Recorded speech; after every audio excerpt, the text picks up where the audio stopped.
Salut à tous et bienvenue sur Une vie de liberté. Je suis Tony, entrepreneur, marchand de biens, coach et investisseur. Ancien chef d'entreprise, piégé dans la rat race, j'ai changé de vie pour retrouver du temps, profiter de ma famille, voyager et exercer une activité pleine de sens. Grâce à mes investissements, j'ai atteint l'indépendance financière en 2018 et depuis 2019, je partage ma passion de la liberté tous les 15 jours sur ce podcast. Parce que si l'argent est indispensable pour être libre dans ses poches, je suis convaincu que la vraie liberté ne vaut rien si l'on n'apprend pas aussi à l'être dans sa tête. Et si vous souhaitez aller plus loin, je vous propose des livres, du coaching, des voyages entre investisseurs ainsi que des programmes de formation pour vous permettre d'accélérer votre chemin vers la liberté. Et c'est à nouveau avec un grand plaisir que je vous retrouve pour cet épisode. J'ai l'impression que ça fait longtemps que je ne me suis pas mis derrière ce micro. Et effectivement, je vais vous en parler. Je suis parti un petit peu en vacances, donc j'avais pris de l'avance sur le podcast. Mais je suis très heureux de vous retrouver. On va pas déroger à la règle, hein. Je vous propose de commencer, comme je le fais tous les 15 jours, en remerciant tous les gens qui m'ont écrit suite au podcast de la dernière quinzaine. Un grand merci à Elianta, Clément, Victor, David, Baptiste, Mickaël, Nicolas, Nori, Guillaume, François, Gérald, Sina et Cassandre. Merci à vous tous. Nous sommes 6660 sur YouTube. On commence à approcher des 2/3 sur le road de tout 10 000 abonnés. Ça serait quand même bien d'arriver à 10 000 abonnés un jour sur YouTube. Bon, avec ce que je fais, j'ai oublié, on en a parlé dans le dernier podcast, les millions d'abonnés. Je crois que voilà, je n'aurai jamais un succès populaire comme celui de Squeezie. Mais c'est pas grave. Ce qui compte, c'est d'avoir une belle communauté qui soit aussi engagée que celle d'une vie de liberté. Et on va en parler aussi justement dans les news parce que j'ai sorti ce fameux concept et voilà, vous avez apprécié la vidéo, vous avez répondu présent, donc ça m'a beaucoup touché. Nous sommes toujours, non, nous sommes pas toujours, nous sommes à 528 notes sur Apple Podcast, 3 notes de plus et surtout 3 commentaires de plus. Un grand merci à Franck, à Eve et à Mamadou pour vos commentaires, ça fait vraiment plaisir. Merci, c'est grâce à vous aussi, ça aide vraiment à faire référencer le podcast. Je le dis toujours au début d'une vie de liberté parce que c'est important, hein, c'est comme c'est pas voilà, il y a pas des explosions dans tous les sens dans mes vidéos, on fait pas gagner des Lamborghini et et on n'arrête pas des trains avec des murs en briques. J'ai besoin de vous aussi pour répandre la bonne parole et voilà et partager ce podcast. Et je vous rappelle que si vous voulez me contacter, le plus simple, c'est encore de le faire sur Instagram, sur mon seul et unique compte Une vie de liberté avec la petite étoile bleue. J'ai pas d'autre compte Instagram, j'en ai un seul. Si vous voyez, compte privé, tonton, non, c'est tonton mindset. Je vous contacte pour un prochain, projet d'investissement, je sais pas quoi. J'ai plein de gens qui m'ont partagé ça avec des fautes d'orthographe. Ce n'est pas moi, les amis. Voilà, faites preuve de discernement, ce n'est pas moi. Donc voilà, n'hésitez pas à me rejoindre. En tout cas, j'essaie de partager du contenu très régulièrement sur Insta. Je mets encore un peu de temps à répondre, mais je réponds à tout le monde. Et je vous propose qu'on passe tout de suite à la rubrique news. Comme le montre mon teint hâlé sur YouTube, pour ceux qui regardent le podcast sur YouTube. J'ai pris le soleil et j'ai bronzé. On en rigolait avec Yann. Je crois que c'est mon passé de conducteur de travaux, chef d'entreprise dans les travaux publics qui ressort, parce que j'ai passé beaucoup de temps forcément sur les chantiers. Alors pas à faire les chantiers, mais en tout cas à aller contrôler, à les diriger et quand on a passé beaucoup de temps au soleil, on bronze très vite et je reviens du mastermind rando dans le Puy-de-Dôme qui était incroyable et j'ai bronzé. Je suis revenu, heu, non, je dirais pas orange quand même, mais voilà, presque, très, très bronzé. C'est rigolo et ça fait plaisir d'avoir pris le soleil, cette semaine-là. On a vécu un séminaire incroyable. Je dis toujours que c'est incroyable, mais vraiment, croyez-moi, ça l'aide de pouvoir, au mois d'avril, prendre une semaine comme ça pour arpenter cette campagne du Puy-de-Dôme qu'on aime tant. Alors moi, je suis pas vraiment un Auvergnat. Maintenant qu'ils ont rebaptisé la région, je suis un Ligérien, je viens de la Loire. Mais maintenant qu'ils ont rebaptisé la région Rhône-Alpes-Auvergne, je me sens un peu plus auvergnat et puis là où je vis, c'est à seulement 10 ou 15 kilomètres de l'Auvergne. Moi, je connais plus les monts du Forêt, mais là, j'ai appris à découvrir l'Auvergne grâce à Yann et voilà, on a randonné dans les puits. C'était magnifique avec un véritable point d'orgue où on s'est levé à 4 heures du matin pour faire l'ascension du Puy-de-Dôme. Donc on est passé je pense qu'au pied du Puy-de-Dôme, on doit être à 400 mètres jusqu'à 1 465 mètres altitude du Puy-de-Dôme et où on a attendu le lever de soleil tous ensemble et c'était fou et je peux pas m'empêcher de me rappeler qu'il y a 7 ans, 8 ans, j'étais dans ma rat race et que, non, je ne pouvais pas regarder le lever de soleil du Puy-de-Dôme au mois d'avril, j'étais au boulot, j'étais en route pour ma boîte de travaux publics et je me dis que c'est toujours fantastique de pouvoir faire ça et par contre, je suis revenu éclaté comme jamais. Je pense que c'est en termes de fatigue, c'est peut-être le pire séminaire que j'ai fait. Et je pense qu'on s'est couché tard. Vous allez voir, je vais vous en parler puisqu'on a sorti la vidéo, «Devine qui est millionnaire» et on a beaucoup travaillé, surtout avec Élodie sur cette vidéo, sur tous les retours pour monter la vidéo. J'ai partagé la timeline sur Instagram. Je me rendais pas compte que c'était autant de boulot, mais je vous en parlerai après. Mais donc tous les soirs, j'ai regardé la vidéo en vitesse, x1 pour voir où on mettait les effets sonores, où on remettait un peu d'intensité, qu'est-ce qu'on coupait puisque voilà, on a enlevé, quasiment 20 minutes de rush, pour que le montage soit plus dynamique. Donc je me suis couché tard tous les soirs et surtout, bah, voilà, le format, le fait de marcher avec les participants invite, bah, à la confidence, invite aux discussions incroyables. On passe d'une discussion business à une discussion plus PNL. Moi, ça m'a passionné parce que j'adore ça et c'était génial. Mais par contre, on se retrouve à discuter pendant, 10 heures par jour sur les chemins et le soir, j'étais éteint et quand je suis rentré ce week-end, j'ai dormi parce que j'étais vraiment épuisé. Mais c'était un super format. Ça faisait longtemps qu'on voulait faire ce format plus, rando qui remplace le MMA parce qu'on a peut-être marre de prendre des pains et peut-être qu'on vieillit aussi un peu. Mais du coup, c'était vraiment génial.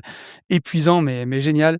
Je ne sais pas si c'est un format qu'on refera parce que, il y avait une logistique qui était impressionnante. On se rend peut-être pas compte de l'extérieur de ce que c'est d'organiser ces masterminds, mais c'est une sorte de road trip à pied. Donc tous les soirs, il y a un hôtel différent et on avait notre SAM national qui nous a préparé les repas pour tous les midis, qui est venu nous faire des ravitaux et surtout qui prenait les bagages à l'hôtel du matin pour les emmener le soir pour pouvoir randonner avec un tout petit sac à dos. Donc c'était une grosse logistique, mais voilà, les gens ont répondu présent. C'est un séminaire qu'on a rempli. Alors si, il me restait une place, c'est pas dramatique et voilà, on était, en tout cas bien assez nombreux et c'était un très beau séminaire. À voir si on le refait, mais c'est voilà pourquoi je fais, Une vie de liberté, voilà pourquoi je fais les GI. J'ai toujours dit que le podcast, c'est cool. Ceux qui m'écoutent, depuis, des années en podcast, je suis ravi de pouvoir vous accompagner dans vos travaux, dans la voiture, dans les moments cool, dans les moments plus difficiles. Mais la finalité, c'est quand même de se voir à un moment, de se voir et de partager des choses ensemble et je pense à Amandine qui est une auditrice de la première heure. On s'écrit depuis 7 ans et là, on s'est enfin rencontrés et c'est génial de voir que, c'est comme si on s'était toujours connus. On a passé des moments géniaux. Voilà, c'était vraiment top donc encore un grand merci à tous nos participants de votre confiance et ces masterminds sont incroyables. Voilà, je le répète encore une fois. Autre news, même si c'est pas vraiment une news, ceux qui me suivent sur Instagram l'auront vu, j'étais à Prague juste avant le séminaire rando et si, en 2024 et 2025, j'avais été un peu frustré de trop travailler et de moins voyager, cette année, je m'étais promis de faire plus de voyages et bah, j'ai été servi. Je vais beaucoup prendre l'avion puisque voilà, on a visité Prague, c'était magnifique, je vais vous en parler un petit peu et au moment où vous écouterez, cet épisode d'Une vie de liberté, bah, je serai au Japon, pour un voyage, solo. Pour le coup, c'est, vraiment la première fois que je fais ça, que je pars aussi loin tout seul. J'ai pas encore décidé si c'est un voyage que je partagerai un peu sur Instagram ou si c'est un voyage que je vivrai pour moi. Je pense que je vais voir des trucs cool, donc je vais quand même partager un peu, mais l'idée, c'est de passer vraiment une semaine à décrocher, loin de mon téléphone, loin des réseaux, loin de mon ordinateur. Donc, je vais, tenter au maximum, même si on a, bah, voilà, pas mal d'opérations de marchand de biens en cours, donc il y aura forcément des échanges, il y aura forcément des mails, mais enfin, essayer de vraiment contenir ça pour profiter de ce voyage et vraiment profiter de la déconnexion que j'attends aussi de ce voyage. J'attends vraiment un côté, de se déconnecter un peu. C'est ce qui s'est passé à la rando d'ailleurs, hein, parce que j'avais fait, pour le coup, vraiment l'effort de mettre mon téléphone au fond de mon sac. Donc j'ai pas posté tant de stories que ça parce que je voulais me concentrer sur nos discussions et c'était très agréable de s'éloigner de son téléphone. J'ai aussi, essayé de le faire au maximum à Prague, même si j'ai partagé un petit peu de contenu. Mais, voilà, il y a rien de pire que de partir aussi loin en voyage et de vraiment pas décrocher, même si, bah, je sais, puis sur Une vie de liberté, vous êtes nombreux à m'écouter, à être entrepreneur ou même à être salarié, mais avoir des activités entrepreneuriales à côté pour gérer vos SCI ou, vos opérations immobilières. Mais c'est bien quand même quand on part d'arriver à déconnecter un peu. Donc voilà, pour ceux qui ont besoin d'inspiration voyage, je pense qu'Une vie de liberté aura pris tout son sens en ce moment entre Prague, la rando, le Japon et puis dans quelques semaines, la Bulgarie.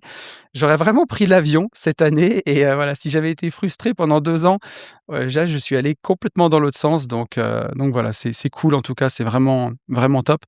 Ça m'a fait des semaines chargées quand j'étais là, mais c'était chouette de pouvoir un peu plus voyager cette année et pour faire un petit retour sur Prague, j'ai beaucoup, beaucoup aimé. On est resté 5 jours sur place. C'est long, hein, 5 jours pour faire une ville, mais on voulait vraiment la faire en mode slow life, ne pas prendre de transport, beaucoup marcher et c'est ce qui s'est passé. On a énormément marché. Je crois que je suis à 25 ou 30 000 pas par jour, cette semaine-là. Il y a beaucoup de beaux monuments à Prague. C'est une ville qui est chargée d'histoire. Je ne vais pas vous faire un cours d'histoire sur Prague, mais c'est une ville qui a pas été bombardée pendant la guerre, donc elle est restée très, très préservée.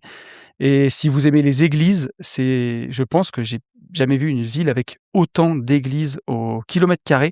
C'est impressionnant, si vous aimez ces beaux bâtiments, moi ça m'a transporté. J'ai vraiment, vraiment beaucoup aimé une ville qui est chargée d'histoire et voilà, en famille, en mode slow life, c'était vraiment très agréable. Parfois, on a toujours envie de partir, extrêmement loin. Alors Prague, c'est pas à côté non plus, mais c'est l'Europe et je me rends compte que je la connais mal, donc j'étais très heureux et quand je dis aussi extrêmement loin, je veux même parler du mastermind rando où finalement, c'est à 1 heure de chez moi, hein et à 1 heure de chez moi, on peut s'organiser des vacances magnifiques, soit en mode bivouac, si on veut vraiment qu'elles nous coûtent pas cher, soit un petit peu en passant d'hôtel en hôtel et on peut se faire des vacances de rêve en famille où on ramène des super souvenirs sans partir au bout du monde. C'est vraiment la réflexion que je me suis fait. Dit le gars qui va monter dans un avion pour aller au Japon dans pas longtemps. Mais en tout cas, voilà, c'est vraiment ce qui compte le plus, c'est la qualité des moments qu'on passe ensemble. C'est pas le lieu où on va les passer et on peut passer des vacances exceptionnelles à côté de chez soi. Ce mastermind rando en a été la preuve. Autre news avant de vous parler de cette fameuse vidéo «Devine qui est millionnaire», je vous en parle beaucoup, c'est le mastermind Marchand de biens des 21 et 22 mai. Il reste encore quelques places. Je sais que maintenant ça fait, short notice, c'est dans 15 jours, mais vraiment si vous ne faites rien, je vous invite vraiment à venir vous former avec nous pour, 1 600 € pour le séminaire. Vous avez des formations en ligne. Il y en a déjà pour 1 600 € de formation en ligne et en plus vous avez les 2 jours en présentiel où on vous amène avec nous en visite. Je vais pas en rajouter, mais je suis très, très fier de ce qu'on fait. Très fier, que ce soit de l'accompagnement qu'on propose, de la façon dont on le fait, des valeurs qu'on porte, ou vraiment pour nous, le marchand de biens, c'est un ancrage local pour vraiment devenir un acteur de votre ville, du lieu où vous avez choisi d'investir pour rénover du patrimoine qui compte pour vous, le faire avec du sens et bien sûr en gagnant de l'argent, ça c'est certain. On vous emmène voir nos OP, vous avez vraiment de la formation en ligne que vous pouvez faire avant la formation avant les 2 jours présentiels pour vraiment avancer et voilà, je vous invite vraiment à venir avec nous, c'est dans nos bureaux, vous pouvez nous rencontrer, on vous ouvre, nos portes, les portes de nos opérations, les livres comptables, on vous montre tout et on est ravis de faire de la façon dont on le fait. Donc voilà, vous avez le lien dans la bio, 21 et 22 mai, si vous n'êtes pas encore décidé, je vous invite vraiment à nous rejoindre. Ça y est, je vous en parle de cette fameuse vidéo «Devine qui est millionnaire». Elle est sortie cette vidéo. On a parfois du mal à se rendre compte, du travail que ça peut, représenter et là où je suis content, c'est que, les gens, n'ont pas vu que le travail, mais ont surtout vu le plaisir et le divertissement qu'il y a eu dedans et c'est ça qui est chouette. C'est ce qui compte le plus, hein. Que la vidéo nous ait pris, entre le tournage, le montage et la sortie 50 heures ou 100 heures, ça on s'en fiche. Ce qui compte, c'est que le résultat soit bien et que vous passiez un bon moment et que vous vous soyez divertis et je m'étais promis en 2026 de rien m'interdire sur YouTube et de pouvoir faire à la fois ces podcasts d'une vie de liberté, de développement personnel où des fois on va dans des sujets en profondeur, mais à la fois des choses plus légères parce que, dans la vie, pour ceux qui me connaissent, pour ceux qui me voient en mastermind, j'aime bien dire des conneries, j'aime bien rigoler, j'aime bien faire l'imbécile et j'aime aussi beaucoup le divertissement et les trucs rigolos et des fois je me dis: la chaîne YouTube elle reflète pas tous les côtés de ma personnalité et je suis content d'avoir fait, cette vidéo-là où on nous voit peut-être un peu plus comme on est dans la vraie vie, un peu plus comme on est si vous venez nous voir au bureau où, oui à la fois on est très sérieux dans le business mais où aussi on sait rigoler et je voulais aussi qu'il y ait un montage qui soit dynamique. je parlais de Squeezie tout à l'heure, sans aller jusqu'à le montage de Devine qui est l'imposteur quand il le fait, où c'est vraiment très, très chiadé, où ça va très loin et c'est des semaines et des semaines de montage et il y a peut-être même plusieurs monteurs sur ces vidéos-là. Je voulais qu'on arrive à faire quelque chose de punchy et je salue le travail d'Elo qui a fait un montage qui est vraiment génial. C'est dynamique, c'est bien, ça rajoute du rythme. J'ai vu la vidéo peut-être une dizaine de fois, pour revoir tous les rushs, mais j'ai repris du plaisir à la regarder sur YouTube une fois terminée et je me suis même dit: «C'est ça que j'aime regarder sur YouTube. C'est ça qui me plaît aussi». Bien sûr que j'aime les vidéos où, on va, un peu profondément dans des sujets, des sujets profonds. Mais j'aime aussi me divertir sur YouTube et là, je trouve que ça allie les 2.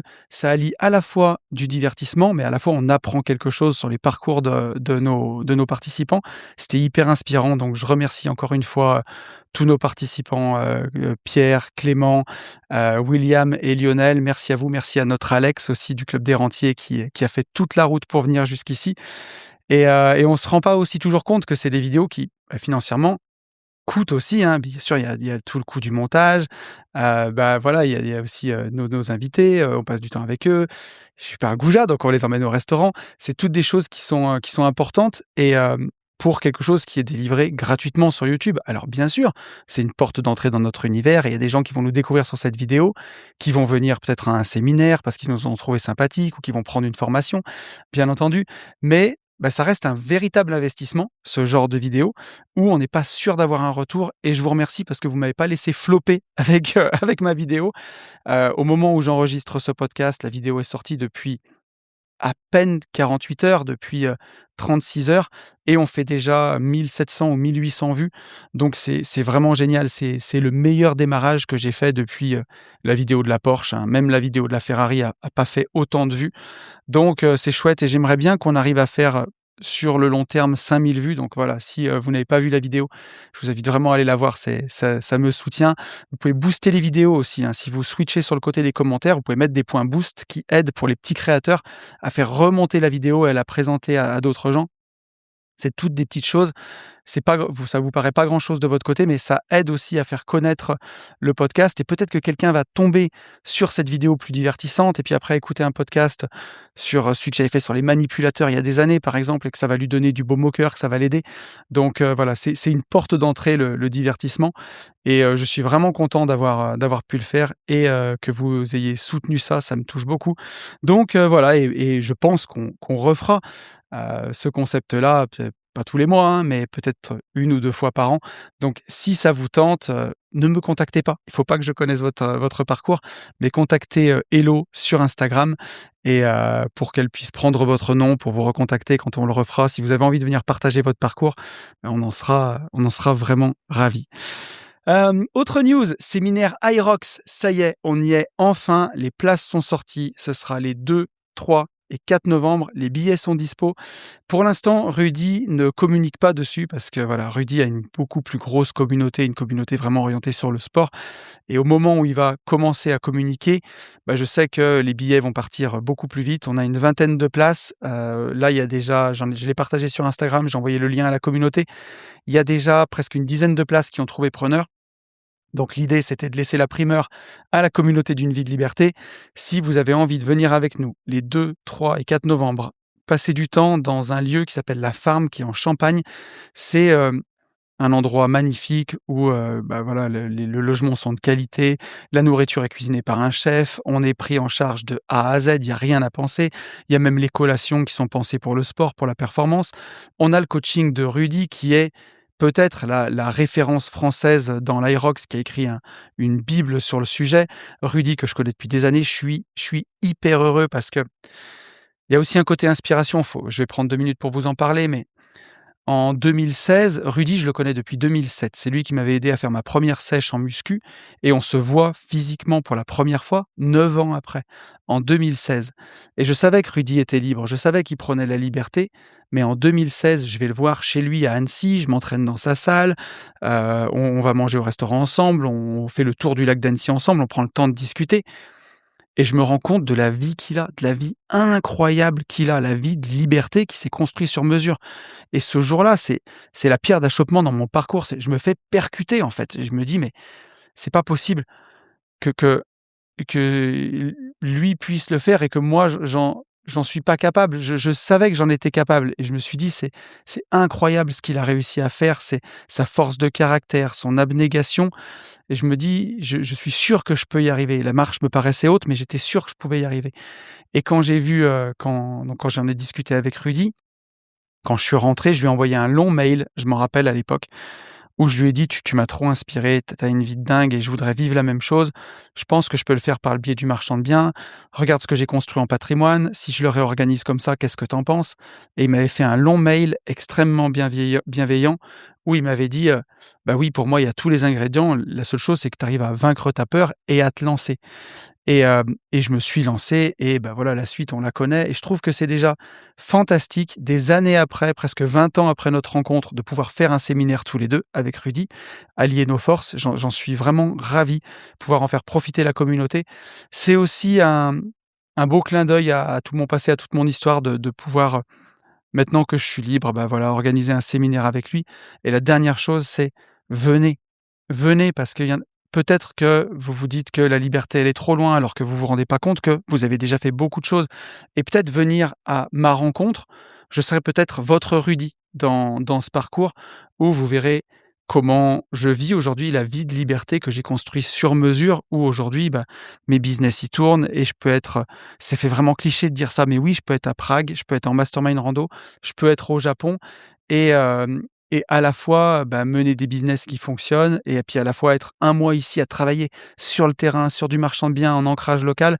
On peut se construire une vie comme ça et des fois, il faut voir les gens pour s'en rendre compte et que ça nous percute et qu'on veuille l'implémenter dans sa vie. Donc voilà, les 2, 3, 4 novembre, vous avez le lien dans la bio. Écrivez-moi, si ça vous dit de venir. Vous pouvez même le payer en 5 fois pour, ne pas saboter votre DCA, comme je sais que l'événement est dans longtemps, il est au mois de novembre. Voilà, donc et avant que Rudy le présente à sa commu et où je sais que, bah, il a une commu qui est, 20 fois supérieure à la mienne, donc ça partira beaucoup plus vite. Moi, quand je fais 1000 vues sur une vidéo, il en fait 10 000. Donc donc voilà, ça partira peut-être plus vite. On s'est dit qu'on allait laisser la primeur à la commu d'une vie de liberté. Et voilà, et pour terminer ces news, je vous le disais tout à l'heure, bah, au moment où vous écouterez ce podcast, je serai au Japon et je m'étais promis au début, je m'étais dit: «Bah, j'y vais tout seul». Je fais vraiment un voyage, hem, pas introspectif, mais j'ai jamais fait de véritable voyage solo aussi loin.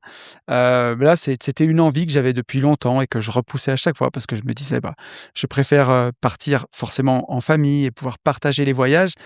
Et là, comme le Japon, bah, je l'avais déjà fait en famille, j'ai moins de scrupules à y retourner et je pars une semaine aussi pour pas que ça fasse trop long et parce que je veux pas partir trop longtemps loin loin des miens et loin de mes proches.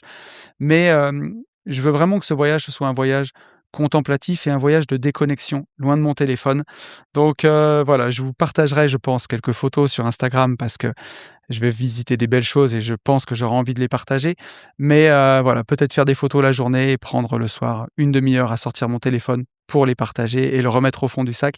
C'est ce que je me souhaite en tout cas, d'arriver à faire un beau voyage de déconnexion et je me dis que, voilà, la vie est chouette. La vie est chouette, c'est des voyages dont j'ai rêvé pendant des années. Je viens d'un milieu des travaux publics où j'avais 4 semaines de congés par an, imposées par moi-même, hein. On fermait une semaine à Noël et 3 semaines au mois d'août et j'avais jamais de temps pour faire ça et si j'avais eu le temps de le faire, bah, j'aurais eu mon téléphone qui aurait fait que sonner. Avec le décalage horaire, ça aurait été une purge, donc je préférais même pas partir et j'ai réussi à construire cette vie-là et si ça vous inspire, je suis content et pour ceux que ça inspire en tout cas, ça montre aussi que tout ça est possible. Et voilà, j'en ai terminé avec les news et je vous propose qu'on revienne sur le podcast de la dernière quinzaine, comment passer du salariat à l'investissement avec cette question de François qui nous a permis de faire un beau podcast qui vous a beaucoup plu. Et d'ailleurs, je pensais justement parce qu'il y a eu un titre qui était percutant et justement, c'est le premier message de Nico qui nous dit: «J'ai commencé sur YouTube, j'ai fini sur Spotify pendant mon footing. J'avoue, le titre est accrocheur. Bien joué, Hello».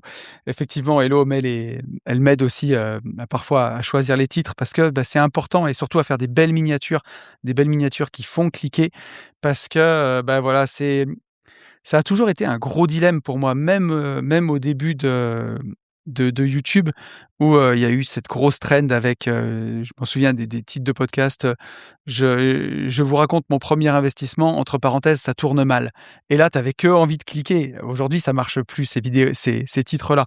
Mais c'est important de choisir, des titres qui font cliquer parce que c'est ce qui permet aussi au podcast d'être vu et surtout dans les premières heures.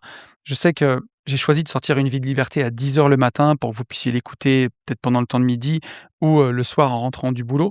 Mais des fois quand, le podcast sort et qu'il est long et que forcément vous êtes au boulot ou vous êtes en train de travailler et que personne clique, il est parfois, un peu mis en sourdine et ils font des moins bons démarrages et il y a des podcasts qui sont exceptionnels parfois et ils sont pas vus parce que le titre est pas fou et d'autres fois des podcasts que, objectivement, je me dis: «Je le finis le podcast», je me dis: «Bon, ça sera pas ton meilleur», mais le titre est dingue et du coup le podcast fait beaucoup d'écoutes. Donc voilà, parfois il faut savoir jouer le jeu des apparences comme disait Rudy pour que les podcasts soient un peu plus vus. Et d'ailleurs Nico me dit: «Bon, arrête de teaser l'événement Aerox avec Rudy, justement, ça me botterait bien pour une première avec vous. J'ai pas mal écouté Rudy sur les podcasts aussi.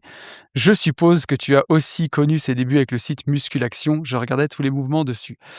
Et oui, donc je vous en ai parlé, je vais pas revenir dessus, mais le mastermind Aerox est disponible si vous avez envie de me rencontrer, de rencontrer Rudy, de passer quelques jours autour du sport. Il y a aucun niveau qui est requis, hein. Si vous n'êtes pas sportif, vous pouvez venir aussi, il y en aura pour tous les niveaux. Le but, c'est juste de se dépasser un petit peu, d'aller se dépasser ensemble parce qu'il y a vraiment des synergies et ça se transpose, hein. Si on est capable de se dépasser dans le sport, on sera capable de se dépasser quand ce sera difficile dans l'entrepreneuriat.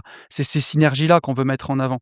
Donc même si voilà, vous êtes pas dans votre meilleure forme, moi-même en ce moment, hein, avec mes cervicales, je suis, un peu plus limité, qu'avant. Si voilà, vous êtes en surpoids en ce moment, parce que bon, je peux le dire parce que il y a un moment où je l'ai été avant de me reprendre un peu en main. C'est pas grave, vous êtes tous les bienvenus et c'est pas que pour, les fit boys et les fit girls, loin de là. C'est vraiment pour tout le monde, vraiment pour tout le monde. Si vous avez jamais fait d'Aerox, que ça vous intrigue, c'est le moment de venir. Voilà, ça restera toujours dans la bienveillance et dans le respect des capacités de chacun. Si bien sûr vous êtes un démon de l'Aerox, vous êtes le bienvenu aussi. C'est vraiment ouvert à tout le monde. Et oui, bien entendu, j'ai connu Rudy à l'époque du site Musculaction et voilà et je publiais aussi à l'époque dessus en cachant mon visage parce que j'avais pas envie que les photos ressortent un jour en me disant: «Peut-être qu'un jour je ferai des trucs sur internet» et j'ai bien fait parce que j'ai eu ma petite heure de gloire à l'époque sur les forums Musculaction. Donc il y a peut-être des photos qui traînent encore pour les détectives du net, mais voilà, j'ai toujours caché ma tronche pour pour pas que j'ai des photos de moi, torse nu en calbut qui ressortent. Mais oui, j'étais passionné de musculation, et c'est une très belle époque. Vraiment, j'ai beaucoup de tendresse et beaucoup de bienveillance pour cette époque des premiers forums de muscu sur internet. C'était les débuts de l'internet qu'on connaît aujourd'hui et les forums, c'était vraiment chouette. Je m'investissais beaucoup là-dedans, que ce soit pour aider les participants ou pour alimenter la communauté. J'avais déjà ça, je l'ai poursuivi dans l'investissement après, mais j'ai beaucoup aimé cette époque. Donc merci à toi Nico et j'espère te voir, au séminaire Aerox. On a un message de Sina qui me dit: «Salut Tony, je regarde Une vie de liberté depuis 2-3 ans, je dirais. Sur cet épisode, il y a quelque chose que je ne comprends pas. Enfin si, sur la partie être entrepreneur. À quoi ça sert de faire de l'immobilier locatif si ce n'est pas justement pour en tirer un cash flow qui t'assure des revenus réguliers? Étant compositeur de 26 ans, on fait baisser la moyenne d'âge, donc dans un milieu très peu sûr, j'ai toujours vu et compris l'immobilier locatif comme une sécurité qui pourrait me permettre de faire de la musique toute ma vie sans me soucier de ce que j'y gagne dedans et qui préserve selon moi ma vision artistique. Merci beaucoup et bonne journée. Écoute Sina, je sais pas, on en a parlé en commentaire derrière, je sais pas où tu as compris que je disais le contraire et j'ai pas réécouté le podcast, donc peut-être qu'il y a un moment où je me contredis, mais non, non, bien sûr que ça sert à ça. L'immobilier locatif, il sert quelque part à te remplacer ton salaire, hein. Tu remplaces ton salaire par ton cash flow, donc des loyers moins toutes les charges qui vont te permettre d'avoir un cash flow pour en vivre. Peut-être que ce que je voulais dire par là, c'est sortir de cette vision-là. En fait, quand je le dis, oui, je vais essayer d'expliquer. Quand tu es salarié, tu as vraiment cette sécurité de ce salaire qui tombe tous les mois et ce que je veux, c'est qu'on dépasse ce sentiment de sécurité parce que si tu remplaces vraiment purement ton salaire par tes loyers et que tu penses que tes loyers, c'est exactement la même sécurité qu'un salaire, c'est quand même pas tout à fait la même chose puisque ton immobilier, il va te demander de la gestion locative, il va te demander de l'arbitrage, parfois il va te demander des travaux. Donc c'est pas tout à fait pareil. Tu peux avoir de la vacance locative et si tu penses que c'est la même sécurité, peut-être que tu peux mal le vivre. Donc bien sûr que je suis, super content de voir, tomber, les loyers, tous les mois sur l'ensemble de nos foncières. Il faudrait que je le recalcule exactement, parce qu'on a fait des nouvelles acquisitions récemment, mais il me semble que j'en ai parlé dans le podcast avec Florian Bonny. Il y a peut-être en tout, 25 000 € de loyer qui tombent tous les mois. Donc bien sûr que je suis super content. Alors il y a encore des charges en face. Pour l'instant, ça rembourse aussi des crédits. Il y a du cash flow, mais ça rembourse aussi des crédits et bien sûr que je suis content d'avoir tout cet argent, qui va tomber tous les mois et qui est du récurrent et ça me donne cette forme de sécurité. Pour autant, je veux pas rester que là-dedans et que dans le revenu récurrent. C'est pour ça aussi que je développe des activités de marchand de biens, des activités où ce sera plus des grosses sommes, mais au coup par coup et que ça me donne aussi cette liberté, par exemple, de faire ces podcasts sur une vie de liberté où, je ne sais pas si les gens vont les écouter, je ne sais pas si les gens vont accrocher. Quand je sors une formation, je ne sais même pas si les gens vont l'acheter, tu vois? Et c'est un peu plus incertain que du loyer qui tombe tous les mois. Et c'est justement cette récurrence qui permet d'avoir cette liberté, un peu comme toi en compositeur, d'aller pouvoir composer librement en se disant que, bah, les loyers vont nous apporter de la sécurité. Je pense que ce que je voulais surtout dire dans le podcast, c'est que on fait pas son parc immobilier puis après c'est fini. Ça s'entretient toujours comme un bonsaï et qu'il faut garder cette vision entrepreneuriale parce que, ben voilà, il y aura des biens à entretenir, il y aura des biens à revendre, il y aura des biens où on va faire des travaux, il y aura peut-être des biens à diviser, il y aura peut-être des biens où on va changer le mode de location et ainsi de suite. Donc voilà ce que je voulais te dire là-dessus et s'il y en a d'autres qui l'ont compris de cette façon-là, bah, hésitez pas à me répondre en commentaire, je serais ravi d'avoir votre avis. Et on va prendre un dernier message de Baptiste. Baptiste qui me dit: «Merci beaucoup, j'ai vraiment apprécié le thème de cette quinzaine. Petite question, je suis en train de développer un parc immobilier en SCI avec mon frangin et d'après toi, comment se rémunérer au mieux à terme tout en continuant à investir? Bonnes vacances à toi, bise» et il termine en me disant: «Enfin bref, j'aimerais bien que tu expliques avec tes mots comment fonctionnent tes foncières». Alors souvent, quand on dit foncière, les gens donc merci déjà à toi Baptiste pour ton message. Souvent, quand on dit foncière, les gens s'imaginent, un truc de zinzin. C'est comme la première fois que j'ai su qu'on pouvait acheter des immeubles. Moi, je voyais des barres de 20 logements et je me disais: «Mais c'est incroyable!» alors qu'en fait, un immeuble, ça peut être, ben, voilà, un petit bien de 4 lots, en province ou dans un village de campagne. C'est quand même un immeuble. Donc, voilà, l'idée, c'est de se dire qu'une foncière, c'est tout simplement une SCI ou une SAS qui est destinée à détenir des biens immobiliers que tu as prévu de garder à moyen ou à long terme, à la différence d'une société de marchand de biens où les biens rentrent, les biens sortent, et tu fais de l'achat-revente. Donc, moi j'ai plusieurs foncières parce que j'ai plusieurs associés. J'ai aussi des foncières qui sont assujetties à TVA, comme celle par exemple qui détient mes bureaux. Là, on loue à des professionnels, on dépasse les plafonds de franchise de TVA, donc je suis assujetti à TVA. Là, c'est une SAS, j'en ai d'autres qui sont en SCI. Donc tout simplement, une foncière, c'est une société qui est destinée à détenir de l'immobilier. L'idée pour se rémunérer, la plus simple, hein, enfin la première, c'est de se mettre des indemnités kilométriques. Alors bien sûr, les indemnités kilométriques, elles servent à indemniser l'utilisation de ta voiture, mais si tu es malin comme nous, bah, tu pas une voiture de zinzin, tu as une voiture qui est déjà payée, qui consomme pas beaucoup, une voiture électrique par exemple et c'est un secret de polichinelle, mais on peut faire du bénéf sur les indemnités kilométriques puisque les barèmes sont quand même assez généreux.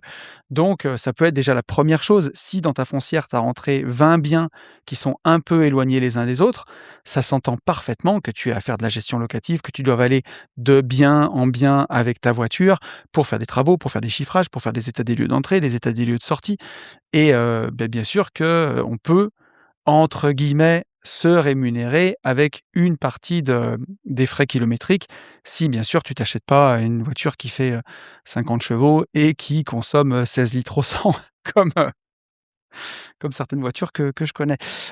Donc voilà, mais ça peut être déjà un premier point. Ensuite, quand ta foncière commence à devenir conséquente, tu peux très bien avoir une rémunération de dirigeant dessus. Ça s'entend parfaitement. Si elle est dirigée par ta holding ou par toi-même, avoir une rémunération pour gérer ce parc immobilier, ça peut s'entendre complètement. Tu peux aussi avoir une micro-entreprise, d'homme à tout faire, où tous les petits travaux que tu vas faire, changer une ampoule dans les communs, faire le ménage des communs, refaire des joints de douche, tu les factures à ta SCI avec ta micro-entreprise. Alors, il y a plein de règles, hein, il ne faut pas avoir un seul client, mais ça peut être une bonne façon de se rémunérer sur ces foncières. Et bien entendu, la dernière façon que moi j'aime beaucoup, c'est l'arbitrage. Faire vraiment cet effort de très, très bien acheter. On a fait une vidéo sur la chaîne YouTube qui parle de ça, récemment, où on explique comment bien acheter. Moi, aujourd'hui, je regarde, surtout avec les taux bancaires qui ont tellement augmenté, je regarde que j'ai un cash flow positif sur l'année, légèrement positif, que j'ai à peu près 1 mois de loyer de cash flow positif. Mais surtout, ce que je regarde, c'est que j'achète pour, un prix au mètre carré bien inférieur au prix de revente. Et ensuite, au bout de 5 à 7 ans, je vais arbitrer le patrimoine et je vais vendre. Là, je vais encaisser du cash et comme je suis structuré en holding, je peux faire remonter le cash dans la holding et me rémunérer à ce moment-là sur le cash. C'est toutes des techniques que j'explique, bien entendu, dans l'excellente formation Arbitrage de patrimoine, l'excellente et unique formation. Il y a pas un autre geek sur internet qui a fait ça parce que forcément, ça s'adresse aux gens qui ont du patrimoine ou qui sont en construction ou alors des gens qui ont peut-être moins de patrimoine, mais qui ont envie de comprendre comment ça fonctionne, ces mécaniques avancées.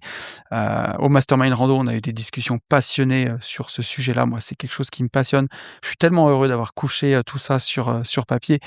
Donc voilà, la formation, bien entendu, et le lien dans la description si ça vous intéresse.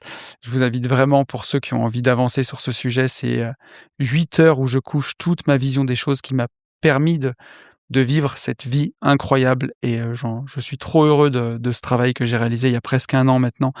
Voilà, c'était un accouchement, on va dire, mais le bébé va bien et il continue de bien vivre sa vie et voilà, je suis très heureux et puis aussi d'être, pour le coup, le seul, hein, quand je disais en France, la France, elle a ses avantages et ses inconvénients. Les inconvénients, je ne vais pas vous faire la liste, vous les connaissez tous, mais les avantages, il y a l'accès au crédit, il y a le fait qu'il y a peu de concurrence. J'ai sorti cette formation arbitrage de patrimoine, ça va faire 1 an. Personne n'a fait la même chose, personne ne l'a sorti. Je suis le seul en France. C'est quand même assez incroyable. Je me dis, il y a pas beaucoup de concurrence. Si vous avez envie de vous lancer sur des niches, bah, c'est la preuve qu'il y a pas beaucoup de concurrence. Donc voilà Baptiste, j'espère que ça aura répondu à ta question. Je te remercie et je vous propose qu'on passe au sujet de la quinzaine. C'est pas vraiment un sujet, c'est plutôt un entretien avec Thomas Créton qui a le podcast Investir Simple. Avec Thomas, on avait déjà fait un premier podcast il y a maintenant presque 3 ans et ça s'était très bien passé, ça avait bien marché, ça vous avait beaucoup plu. Et Thomas m'a rappelé il y a pas longtemps pour, refaire un épisode ensemble et je lui ai dit: «Écoute, j'en serais ravi, mais cette année, en 2026, je veux pas juste qu'on fasse des trucs par internet, je veux qu'on se voit» et Thomas était parfaitement d'accord avec ça. Donc j'ai fait toute la route jusque chez lui, jusqu'à Avignon pour, enregistrer dans son studio. On a fait un match aller, un match retour. Vous verrez, les podcasts sortent la même semaine. Je suis passé, chez Thomas, si vous avez envie d'aller voir ça sur sa chaîne Investir Simple. On a passé un très, très bon moment avec Thomas. On a parlé du fait d'être indépendant. Vous allez voir ça, du fait de vivre cette indépendance, comment la vivre et surtout comment l'entretenir. Parce qu'il y a 3 ans, Thomas, il venait juste de la prendre, son indépendance. Et aujourd'hui, ça fait 3 ans qu'il est indépendant. Donc, ça fait un beau retour sur ce parcours et c'est chouette d'enchaîner ce podcast avec celui de la semaine dernière parce que il y a 3 ans, il passait de salarié à investisseur à entrepreneur et aujourd'hui, il est entrepreneur depuis 3 ans, donc il va nous faire son retour. Il a aussi fait un sacré projet sur sa résidence principale. J'arrête de parler, je vous laisse découvrir ça et je vous retrouve juste après. Et je vous retrouve en compagnie de Thomas. Comment tu vas? Très bien, après ce petit repas sympathique. Exactement. Ouais, Ça fait vraiment plaisir. On a passé la journée ensemble, du coup. J'ai pu voir plein de choses dont on va parler dans ce podcast. Le lieu dans lequel on est aussi, je suis ravi. Et puis, c'est cool parce que tous les deux, on avait fait une interview croisée, on va dire, chacun sur il y a 2 ans maintenant. Nos podcasts respectifs. Ouais, ça fera presque 3 ans au mois de mai, je crois. 2 ans et demi. C'est passé vite et il s'est passé plein de choses depuis, donc on va pouvoir en parler. Mais j'avais plus envie de faire des interviews en Zoom, enfin en Riverside. Et ça fait plaisir de pouvoir se voir aussi. C'est clair. Et avoir du temps de parler entre les épisodes aussi. Ouais. Et que tu vois mon nouveau studio. Exactement. Puis au final, on n'est qu'à 3 heures l'un de l'autre, donc la route est vite faite et ça se fait. Donc, pour tous les gens qui ne te connaissent pas, mon petit Thomas, est-ce que tu peux rappeler qui tu es? Bien sûr, donc je suis Thomas Creton, l'hôte du podcast Investir Simple, qui s'appelait Avant mon budget zen, podcast que j'ai créé il y a 5 ans maintenant. Donc je fais partie comme toi des vieux de la vieille du podcast. Ouais, ça fait un petit moment.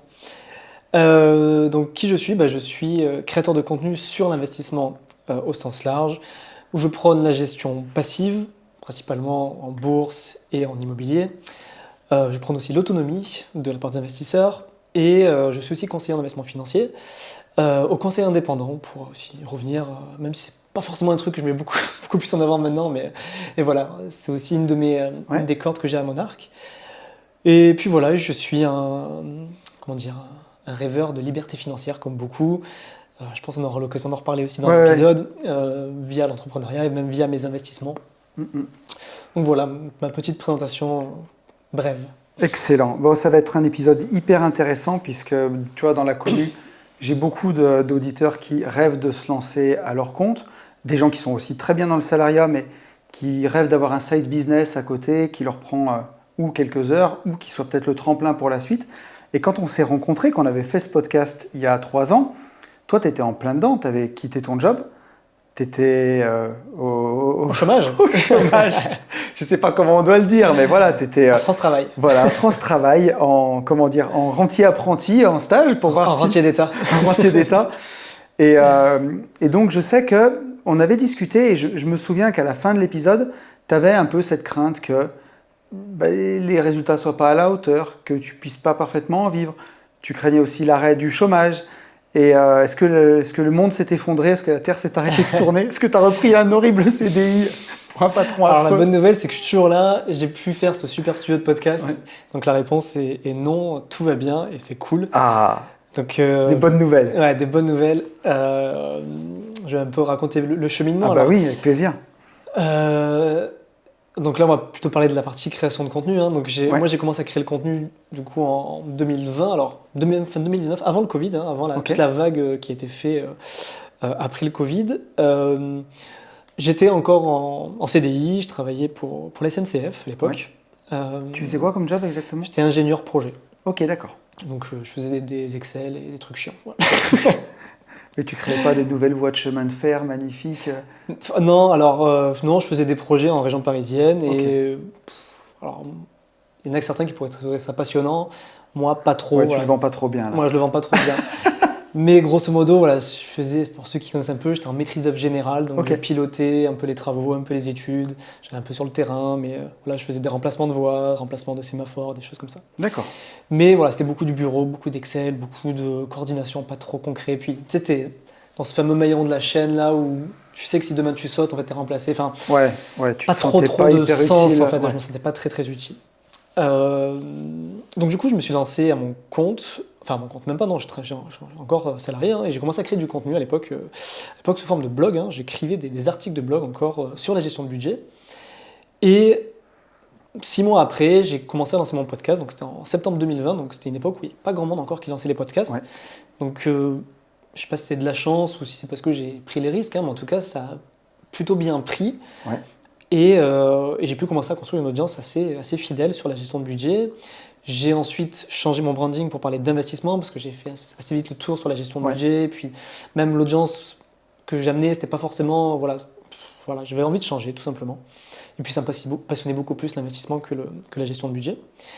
Et voilà, en fin 2021, je quitte mon CDI à la SNCF pour me lancer à temps plein dans la création de contenu. Parce que j'avais quand même pu tenter, j'avais vite fait des petites formations, des petits coachings, alors ça allait pas chercher loin, tu vois, j'avais dû faire 2-3 000 euros sur 6 mois, tu vois. Oui, mais tu as vu que quand même ça marchait, que tu pouvais vendre quelque chose. Ça.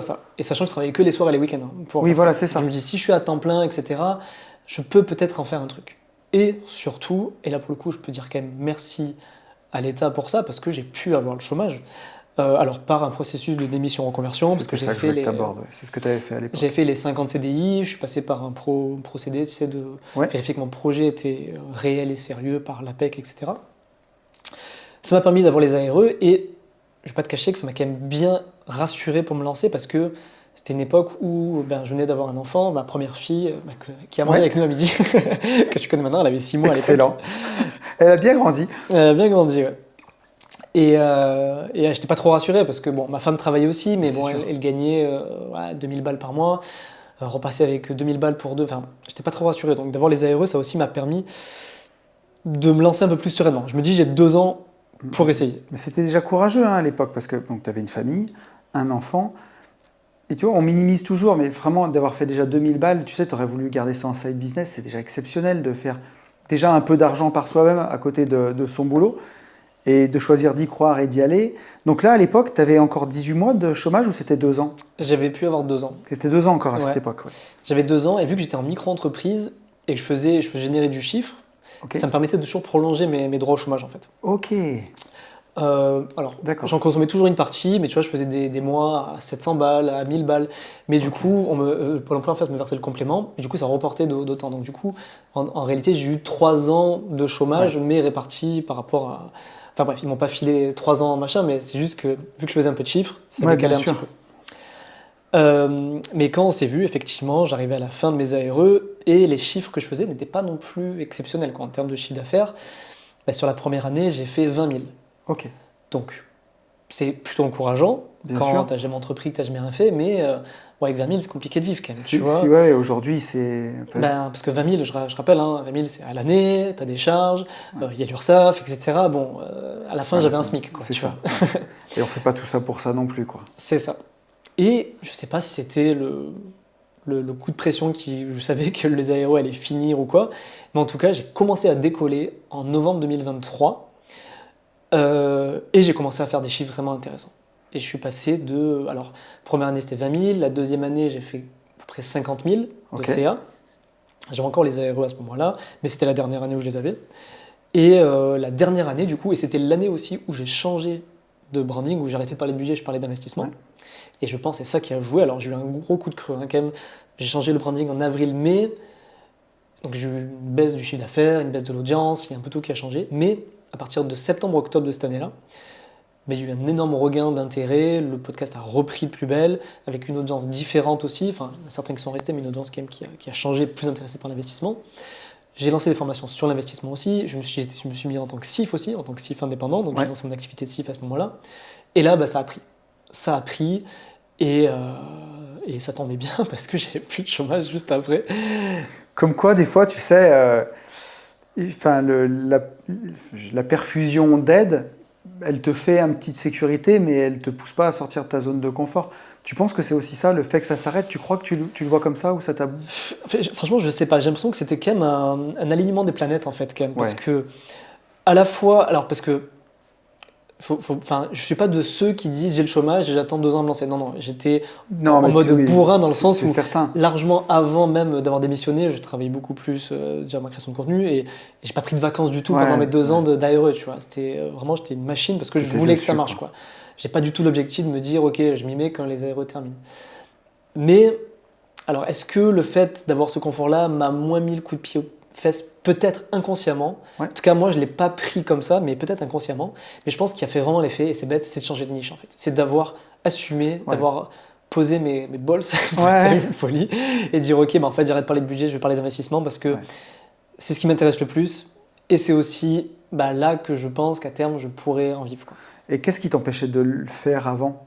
C'est le cadre que tu avais créé dont tu n'osais plus sortir ou... Ouais, c'était la peur. La peur de tout perdre, en fait, parce que pendant 2 ans, j'ai écrit, je crois, 60 articles de blog sur la gestion de budget. Ouais. J'étais référencé numéro 2 sur Google. Okay. J'étais après le deuxième plus gros. Ouais. Donc tu tapais gestion de budget, j'arrivais en numéro 2. Quoi. Ouais. Et des coachings budgétaires, j'en avais à l'appel. Donc j'étais tellement référencé sur le truc, je me dis, putain, en fait, là, je vais repartir de zéro sur l'investissement. L'investissement, il y a tellement de monde, ça va être compliqué. Donc c'était un peu la peur de repartir de zéro, de perdre tout mon référencement, de refaire une audience. Donc c'était un peu cette frayeur-là qui m'a fait... mais en même temps, je me disais... En fait, c'est un peu triste ce que je vais dire, et c'est peut-être un peu violent vis-à-vis de tes auditeurs, mais j'ai mis du temps à accepter que le budget, c'est un peu une niche de pauvres, tu vois. C'est un peu triste à dire, mais les gens qui venaient me voir, c'est des gens qui n'arrivaient pas à joindre les deux bouts, finalement. Je comprends. Et du coup, pour me payer, pour les aider... t'as raison.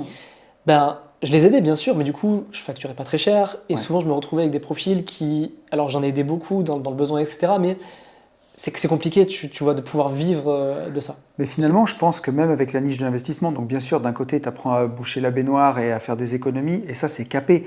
Il y a un moment, si tu gagnes 1500 euros par mois, une fois que tu as réussi à économiser 300 ou 400 euros, tu vas pas manger de la poussière non plus. La niche de l'investissement, elle n'est pas capée, mais tu aides aussi les gens. Parce que les gens qui n'arrivent pas à gérer leur budget, tu m'arrêtes si je me trompe, mais ils sont aussi intéressés par Bien l'invest. sûr. Et des fois, tu règles un problème avec l'investissement, tu règles les deux problèmes d'un coup. Et surtout, ce qui m'a fait, je reviens sur l'action, pourquoi j'ai aussi changé, c'est que quand je faisais des coachings budgétaires, j'avais plusieurs profils. J'avais les profils, on va dire, des gens un peu en difficulté, découvert crédit, machin, il fallait que je les aide à sortir de là. Ouais. Et j'avais aussi les profils de, je gagne 5000 balles par mois, mais j'en dépense 7000, tu vois. Oui. Et ces profils-là, bah, c'était génial. J'arrivais à leur faire rentabiliser leur coaching budgétaire et surtout, on était déjà dans l'étape d'après d'investir. Et surtout, ils me demandaient comment investir. Et moi, je me rendais compte que j'avais déjà beaucoup de compétences pour les aider à investir, Ouais, bien sûr. que j'étais capable de leur apporter bien plus que leurs banquiers ou que d'autres, même créateurs de contenu. Et je me suis dit, bon, au début, je me sentais pas très légitime, mais je me dis finalement, j'ai quand même ma place là, je pense avoir ma place là-dedans. Et bah, allons-y, je me lance en parlant d'investissement. Et après, voilà, je me suis mis cette casquette de CIF aussi. J'ai passé toutes les formations aussi pour me légitimer aussi. Alors, à tort ou à raison, je sais pas, parce que maintenant, ça m'a. Je vais essayer de m'en éloigner. Mais... J'allais te poser la question justement, quel regard tu portes dessus, parce qu'il y a 3 ans, quand on a discuté, on avait eu déjà cette discussion. Et moi, j'avais failli faire le même cheminement en me disant, en fait, je le fais pour moi. Je le fais pour mes coachés. Alors, bien sûr, en restant dans le cadre du coaching, mais je donne mon regard sur des situations, sur des arbitrages de patrimoine. Je me rendais compte, pour avoir discuté avec des CGP, que moi, en ayant fait pour mon propre compte des OBO, des reventes d'appartements, des découpes, des divisions, je me rends compte de tout ce que je savais faire, que j'avais plus de compétences que pas mal de conseillers que j'avais vus, parce que j'avais vraiment vécu le truc. Je me dis, je vais passer les agréments. Quand j'ai vu ce que c'était, j'ai dit, mais en fait, pourquoi faire? Je me fais plaisir à moi-même finalement, mais...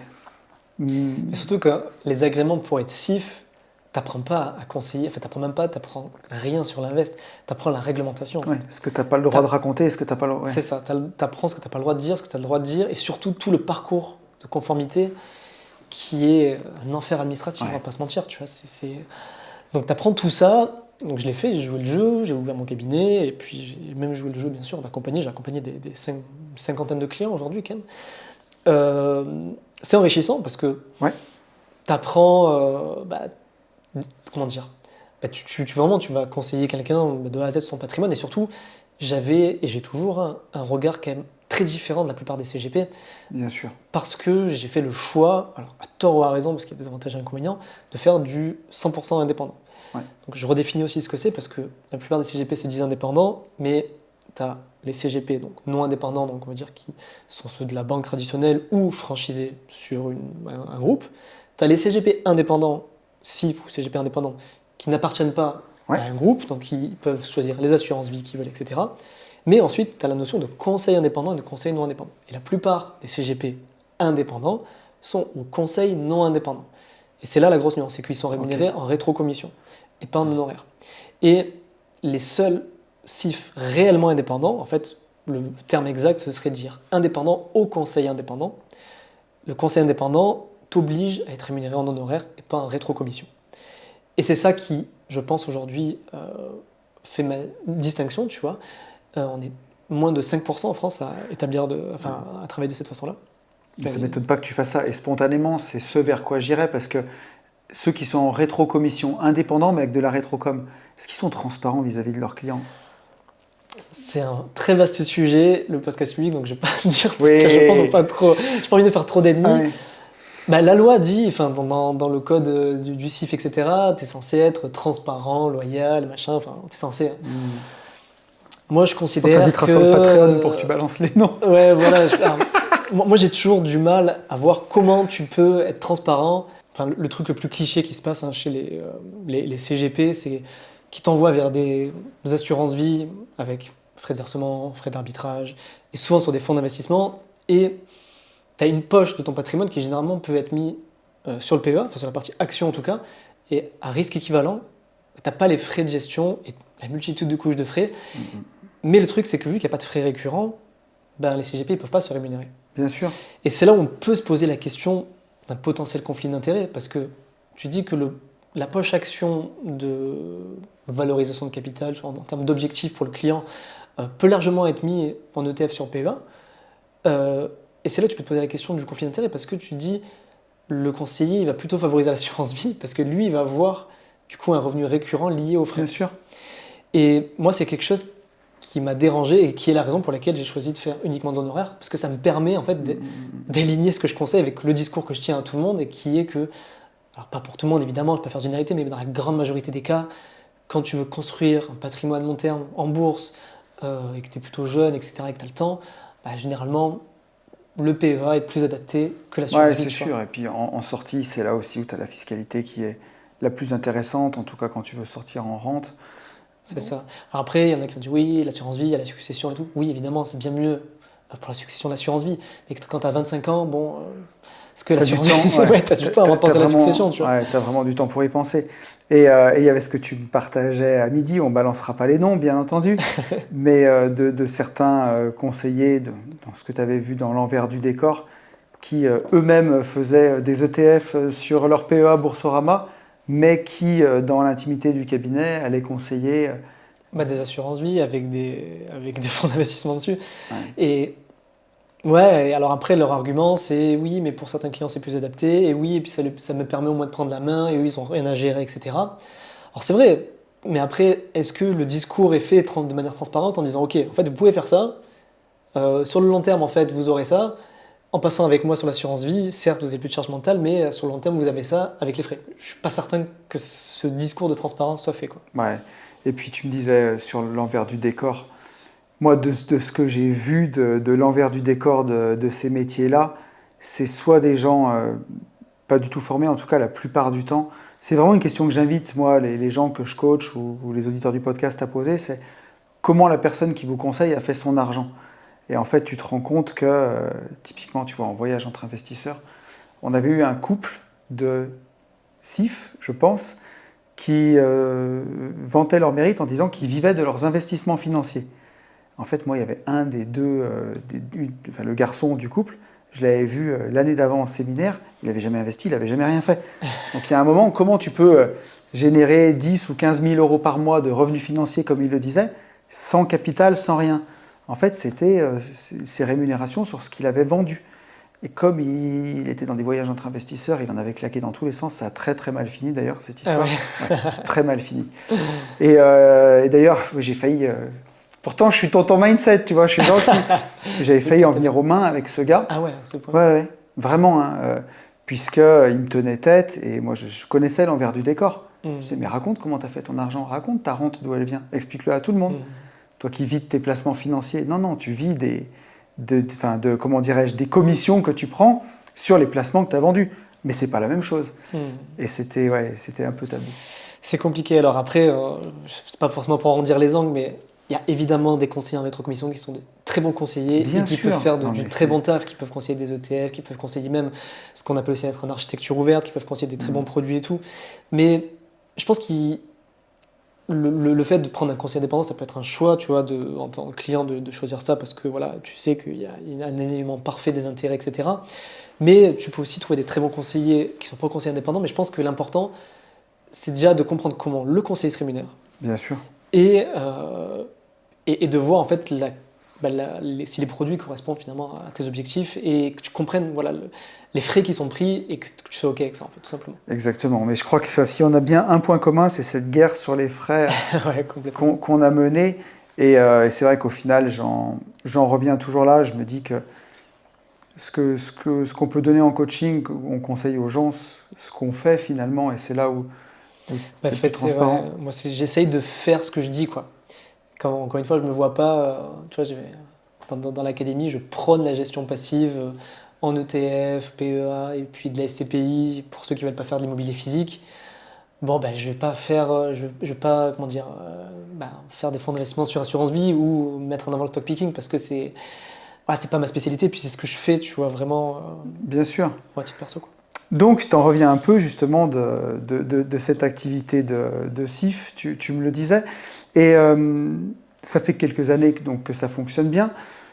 Un truc qui pourra intéresser nos auditeurs, c'est qu'est-ce que ça a été ta plus grande peur ces 3 dernières années? Est-ce que entre le salariat où ça tombait tous les mois et l'entrepreneuriat où ça a commencé à gagner, t'as bien vécu la transition et qu'est-ce qui t'a fait le plus peur?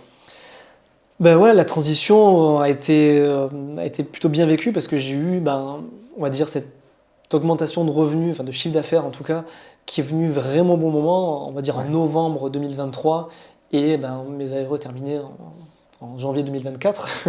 Ouais, il fallait pas plus que ça, quoi. Ouais, donc ça m'a permis de... Alors évidemment, après, enfin, tu sais ce que c'est l'entrepreneuriat, c'était un beau chiffre sur une année, mais je sais pas si l'année d'après ça va continuer, donc ça veut pas dire que c'était gagné, mais en tout cas, ça m'a rassuré, ça me dit, ok, même si j'ai pas les ARE, j'ai quand même 1 an de visibilité pour voir venir, pour tester, puis j'ai vu que cette formule elle marche pas trop mal, etc. Donc la transition c'est plutôt bien faite, et puis c'est même encore plus motivé à bosser plus, et à faire plus de choses, et à tester de nouveaux trucs. Mais c'est vrai que ma plus grande peur, je pense, reste, et c'est ça qui me tire aujourd'hui, c'est de me dire, en fait, si demain ça marche plus, et que j'ai plus de CA et que je peux plus me rémunérer, en fait, c'est qu'il va falloir que je retrouve un job que j'aime pas, en fait. Ouais. Et aujourd'hui, en tout cas, je n'ai pas encore assez de patrimoine en perso, même en pro, pour être libre financièrement, même si je le construis. Hein. Ça allait être une de mes questions, tu vois, où est-ce que tu en es sur ce chemin de... Tu as déjà l'indépendance financière parce que tu es à ton compte et tu génères ton argent, mais sur ton chemin de liberté financière. Je suis à 40% pour être tout à fait exact. Ça, c'est précis. Ça, je me permets de faire un petit moment en pub. On a construit un outil qui s'appelle Patrimoine Plus avec d'ailleurs avec mes abonnés, qui est un gaga d'Excel et bref, oui, on a mis 1 an à concevoir cet outil là, qui est génial. Et on a mis une jauge de liberté financière en fait pour qu'on y voit plus clair. Bon, bref, il y a évidemment plein d'autres trucs dans cet outil. 40%, c'est propre. Déjà. Je suis à 40%, je suis content, mais je sais que prochainement, je vais faire un très gros bond en avant. Quand j'aurai fini, ce dont on va peut-être parler après. Ouais, on va pas s'en priver d'en parler justement, complètement. Mais voilà, aujourd'hui j'en suis à peu près à 40%. Ok. 40%, voilà, avec... je sais pas si on peut dire les chiffres. C'est toi, hein, si tu veux les partager, sois libre. Ouais, c'est marrant parce qu'autant sur mon podcast je les partage pas, mais autant sur le podcast des autres ça me dérange moins, tu vois.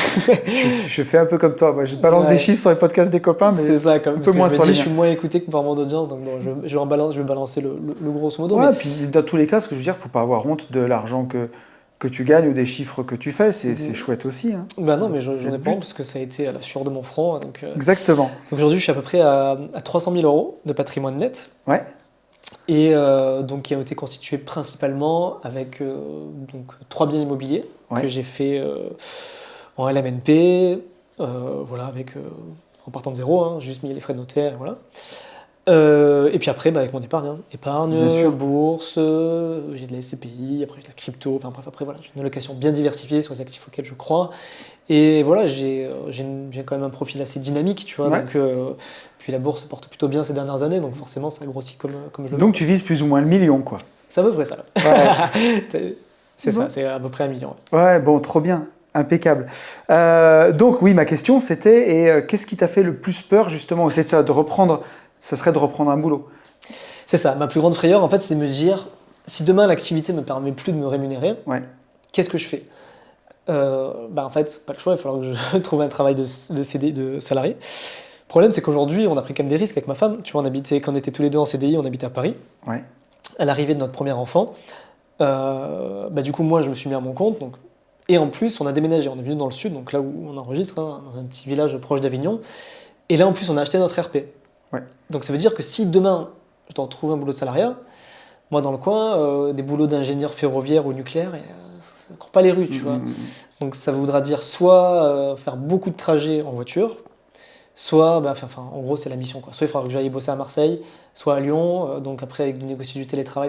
On avait un peu anticipé ça pour ma femme, parce que ce qu'elle devait faire. Finalement, voilà, on a trouvé une autre solution, elle a trouvé une autre voie qui lui permet de bosser de la maison. Mais ouais, ma plus grande peur, c'est de me dire, ok, si demain, investir simple, ça marche plus, en gros, je vais devoir faire un boulot que j'aime pas, et en termes de logistique et de confort de vie, c'est un peu le drame, tu vois, avec 2 enfants en bas âge. Mais tu vois, pour contrebalancer ça, quels sont les risques que ça arrive vraiment dans le sens où, tu vois, il s'en est passé des choses ces dernières années. L'intelligence artificielle est arrivée, elle remet aussi quand même pas mal de choses en question. Et au final, je pense que peut-être le meilleur remède contre ça, c'est juste de se faire confiance et aussi faire confiance en sa capacité à rebondir à faire À s'adapter. pivoter aussi le business, à s'adapter. Et au final, être entrepreneur, c'est aussi vivre avec cette incertitude de toute façon, C'est ça. que ce ne sera pas aussi simple. On a l'avantage de ne pas avoir de plafond en termes de revenus, mais on a l'inconvénient d'avoir la variabilité des revenus et l'incertitude. Voilà, tu connais. mais après, la grosse quand même différence qu'il y a, enfin, je suis conscient de cette frayeur, etc., de ce risque. Mais par contre, il y a un truc qu'on ne m'enlèvera pas, c'est que je kiffe mon travail, quoi. Enfin, c'est que le matin, je suis content de me lever pour bosser. Des fois, le soir, on en parlait tout à l'heure à midi, que ça m'est déjà arrivé avec ma femme, samedi soir, d'être devant le PC. Mais je ne voyais pas ça comme une contrainte. Ça me faisait kiffer, en fait.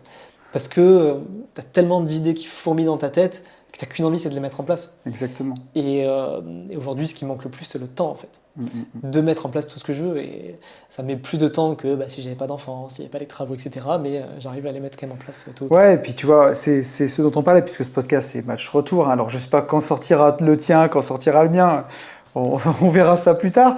Mais on en parlait ensemble ce matin dans ton podcast, où on disait que ça paraît tellement bateau de dire ça aujourd'hui, ça a été tellement éculé en dev perso, mais c'est la vérité, que le bonheur, c'est le chemin et l'aventure qu'on écrit. Et de pouvoir, comme tu dis, travailler de la maison, parce que ton studio, il est à la maison, pouvoir voir tes enfants, tu vois, à midi, même si j'étais là, ta fille, elle a mangé avec nous au resto. C'est des choses qui n'ont pas de prix. Complètement, et je sais qu'aujourd'hui, là, si je me retrouve sur un boulot de salariat, tu sais que déjà en termes de vie de famille, tu la divises par 2, tu vois, je pourrais plus aller les chercher, machin. Et puis en plus de ça, tu as le côté épanouissement intellectuel. Enfin, c'est certain. J'avais vraiment. Moi, j'étais en bore-out. Je sais pas si tu connais cette expression. C'est le contraire du burn-out. Je m'emmerdais, quoi. Enfin, ça me faisait. Enfin, tu sais, t'as une to-do list, mais tu sais, elle t'emmerde, quoi. Oui, tu t'ennuies, quoi. Tu t'ennuies, voilà. Alors que là, j'ai une to-do list, mais j'ai qu'une envie, c'est de la torcher parce que j'adore ça, quoi. Ouais, bien sûr. Et ça, je pense que c'est quand même ça la finalité. Enfin, en tout cas, c'est ma perception aujourd'hui un peu de la vie et du professionnel, c'est faire un truc qui te plaît, en fait. Et quand tu fais un truc qui te plaît, en fait, tu t'en fous, tu comptes pas tes heures. Complètement. Et voilà, tu avances, quoi. Alors, avant de parler de justement cet investissement que tu as fait, qui va beaucoup intéresser aussi, je pense, les gens qui nous regardent, je voulais te poser une question, mais plus pour moi, pour le coup, qui m'intéresse aussi. Après 6 ans bientôt de création de contenu, est-ce que tu as eu des moments où tu as eu des passages à vide, des moments où tu t'es dit que tu avais fait le tour du sujet, ou des moments où tu étais moins inspiré? Et comment tu les as traversés, si tu en as eu? Alors, c'est une bonne question. Déjà, j'ai eu un gros passage à vide. Alors là, je parle plutôt en termes d'audience. Quand j'ai changé de niche, quand je passais du budget à l'investissement, j'ai tout de suite vu les écoutes de podcast diminuer. Heureusement, elles sont reparties par la suite. Donc ça, c'était un moment de doute assez... Mais c'était un risque dont j'étais conscient d'avoir pris, tu vois. Après, en termes d'inspiration, étonnamment, pas tant que ça, tu vois. Ok. Alors, sur les épisodes de podcast, pas trop. Sur Instagram, oui, par contre. Sur Instagram, oui. Je suis souvent à court d'inspi. Et puis surtout, vu que l'engagement il est moins présent sur Instagram, ça te démotive, en fait. Tu vois. Quand tu vois que tu passes 2 heures à créer un carrousel où tu donnes toute la valeur que tu peux donner et que c'est aimé 3 fois. Et des fois, je prends une photo de moi à l'aéroport avec ma femme pour aller en Colombie. Et là, je fais 100 000 vues. Tu te dis à quoi bon, tu vois. Je suis un peu d'accord. Donc sur Instagram, ouais. Et ça m'est arrivé de faire des posts sur Instagram pendant longtemps que je ne me suis pas autorisé. J'étais dit non, c'est discipline, 3 posts par semaine, quoi qu'il en coûte. Et là, en fait, avec la maison, on en parlera après, j'ai eu une période assez compliquée en novembre-décembre de cette année parce que voilà, c'était la dernière ligne droite. Je me suis autorisé à ne pas poster du tout. Et en fait, ça va, quoi. Ça va. Le seul truc que j'ai toujours gardé, par exemple, c'est le podcast parce que je considère que c'est une autre valeur que tu donnes à ton audience. C'est du contenu long et une connexion qui se crée. Et ça, je ne veux pas être dérogé en épisode du dimanche soir parce que j'y tiens. Et surtout, même en termes d'inspi, étonnamment, j'ai jamais trop séché, tu vois. Ouais. J'ai jamais trop séché parce que déjà, j'alterne entre épisode invité et épisode solo. Ouais. Les invités, c'est assez naturel, ça vient Bien sûr. tout seul. Ouais. C'est plus facile. C'est plus facile. C'est un peu plus facile. Et les épisodes solo, ma stratégie, on va dire, pour éviter d'être à court d'idées, c'est que je fais aussi beaucoup de playlists maintenant. Ouais. J'ai des épisodes solo classiques, j'aborde une thématique qui me plaît, qui me tient à cœur, etc. Et j'ai des playlists analyse de patrimoine. Ok. Je prends un patrimoine de mes abonnés, j'analyse, et c'est plus en mode détendu, il n'y a pas de montage, hein, je filme mon écran et je parle et j'explique. Et étonnamment, c'est des épisodes qui plaisent beaucoup. Qui plaisent bien. Et vu que je parle beaucoup des SCPI, je fais aussi analyse de SCPI, tu vois. Ok, cette SCPI, est-ce qu'elle est bien? Pourquoi? On va la creuser, on va analyser. Pourquoi je la trouve bien ou moins bien. J'ai aussi fait des épisodes de parcours d'investisseurs. Ouais. D'ailleurs, tu étais passé dessus chez moi sur cette thématique-là. Tu avais raconté ton parcours à la base. Donc ça, c'est une idée, moi, qui m'a permis d'éviter la panne d'inspi. Ok. Et à contrario, des fois, j'ai trop d'épisodes, trop d'idées, et du coup, je passe à 2 épisodes par semaine. Tu vois. Ouais. Parce que des fois, quand j'ai trop d'idées et tout, je commence à avoir 3 mois d'avance. Et quand j'ai trop d'avance, des fois, en termes d'actu et tout, ça peut un peu vite périmer. Donc des fois, je passe à 2 par semaine. C'est intéressant, hein, tu vois, c'est intéressant. Moi, j'ai calculé qu'entre mes 3 podcasts, j'avais quasiment une vidéo qui sortait tous les 3 jours. Et il y a des fois, je me demande encore qu'est-ce qu'on va raconter et tu vois, comment se renouveler. Et en fait, ça se fait quand même assez naturellement. Après, le plus gros challenge, ça a été des fois sur Une vie de liberté, tu vois, où j'ai pas beaucoup d'épisodes avec des invités. Tu vois, c'est un truc que je garde assez intimiste. Et par contre, comme toi, tu vois, ce rendez-vous-là, pour moi, c'est si j'avais un contrat, c'est celui-ci. Ouais, c'est ça. Le reste, après, ça pourrait... sur tu vois, les autres contenus pourraient sauter, mais les podcasts, on va dire déjà Une vie de liberté et les 3 autres, c'est vraiment le contrat avec le rendez-vous, où, le lundi à 10h ou le mercredi à 18h, le podcast sort et je sais qu'il y a des gens qui l'attendent et je ne veux pas qu'ils soient déçus. Et après, tout le reste, comme toi, pour moi, Instagram, j'ai vraiment lâché pour le coup. J'anime beaucoup le contenu en story, mais sur les posts, c'est vraiment à l'inspiration, tu vois. C'est ça. Moi, les stories... c'est déjà un peu plus montré, j'ai l'impression, on est un peu moins blacklisté, alors à part quand tu mets un lien, évidemment, t'es un peu plus ghosté. Ouais, c'est sûr. mais c'est vrai que la publication, la story, ça te prend 2 secondes après, ça te prend pas beaucoup de temps, c'est sur le moment et tout, et ça me dérange moins, alors que le post, tu le prépares, tu fais un canevas, même si évidemment l'IA m'aide un peu sur le formalisme et l'idée, mais c'est du taf quand même. Ouais. Et quand je vois l'engagement... Alors après, je sais qu'il y en a qui vivent de ça et pour qui ça cartonne. Hein. Ouais, bien sûr. Pour moi, c'est pas... Ouais. C'est un peu décevant, tu vois. Ouais, moi, je m'en sers vraiment comme point d'entrée, de contact, tu vois. C'est là où, si les gens veulent m'écrire, en général, ils savent que c'est là où, comme je suis tout le temps en story, je suis un peu plus accessible aussi. C'est plus facile. Mais voilà. Mais ok, en tout cas, c'est vraiment intéressant parce que j'ai l'impression qu'on n'a jamais fait le tour d'une thématique. On peut l'aborder de toute façon de plein de sujets. Et c'est aussi une des raisons pour lesquelles moi je me suis pas niché, parce qu'il y en a plein qui me reprochent ou qui me disent, où je sens quand on échange avec d'autres infopreneurs, je sens qu'ils n'arrivent pas à me mettre dans une catégorie, parce que c'est vrai que moi je parle d'investissement en général, et ça peut poser problème même pour être invité sur les podcasts, parce que je peux pas apporter, je suis pas le spécialiste des ETF, je suis pas le... Mais en même temps, si je m'étais spécialisé dans les ETF, alors je considère être quand même un spécialiste d'ETF parce que j'en parle, j'ai fait des formations, bien sûr. C'est un sujet que je maîtrise vraiment bien, mais si j'ai fait un podcast que d'ETF, ouais, au bout d'un moment, c'est compliqué. là je suis à 250 épisodes d'ETF, c'est impossible, tu vois, comment... Je suis d'accord avec toi. Donc heureusement que je suis resté large sur l'invest, quoi, parce que je me dis, dans l'IMO, tu as tellement de choses à voir, dans les investissements alternatifs, tu vois...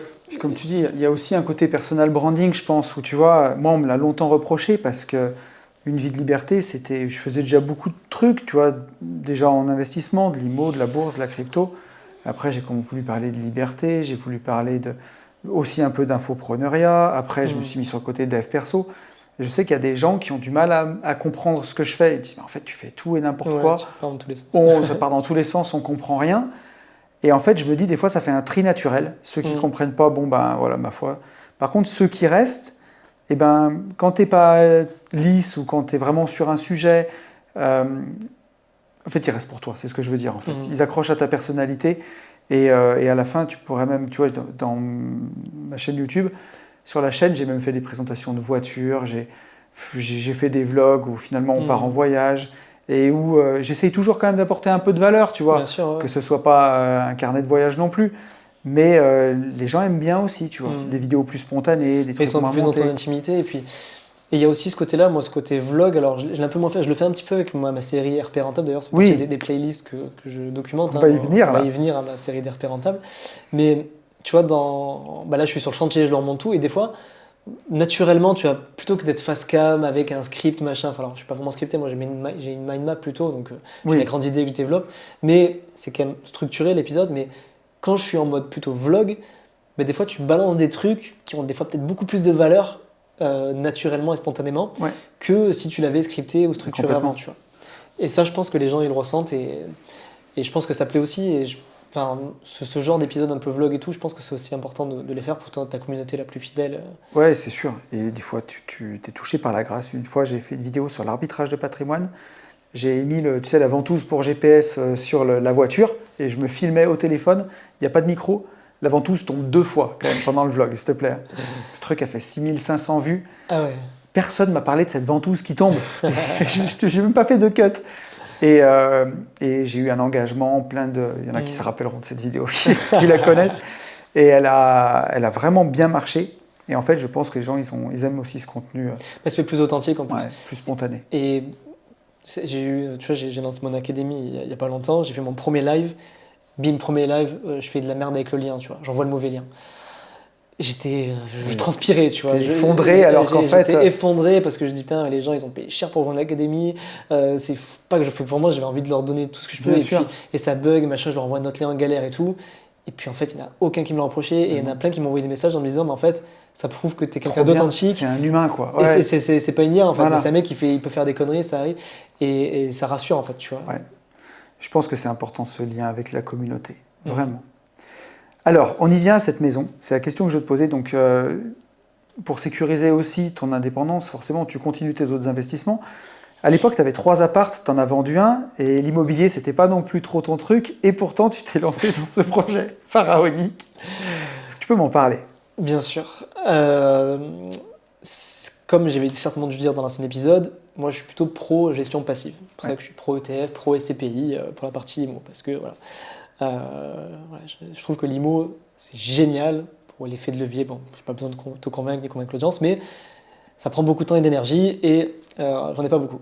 Donc, je m'étais dit, allez, je vais limiter l'IMO, mais j'ai eu un deuxième enfant. Je sais que la RP, c'est pas l'investissement le plus intelligent du monde. Bon, pour toutes les raisons, je pense que ton audience connaît, même si ça peut faire débat, etc. Mais arrivé ce moment où... Je crois que le débat s'arrêtera jamais, d'ailleurs. Ça s'arrêtera jamais. Et ça faisait 3 ans qu'on était en location dans notre petit village. Comme on l'a expliqué tout à l'heure, mon activité commence à tourner. Donc, je peux réemprunter. C'était ma première question, parce que mine de rien, tu as emprunté quand même... Tu peux parler des chiffres? On peut parler des chiffres. C'était alors, ça n'a pas été simple, attention.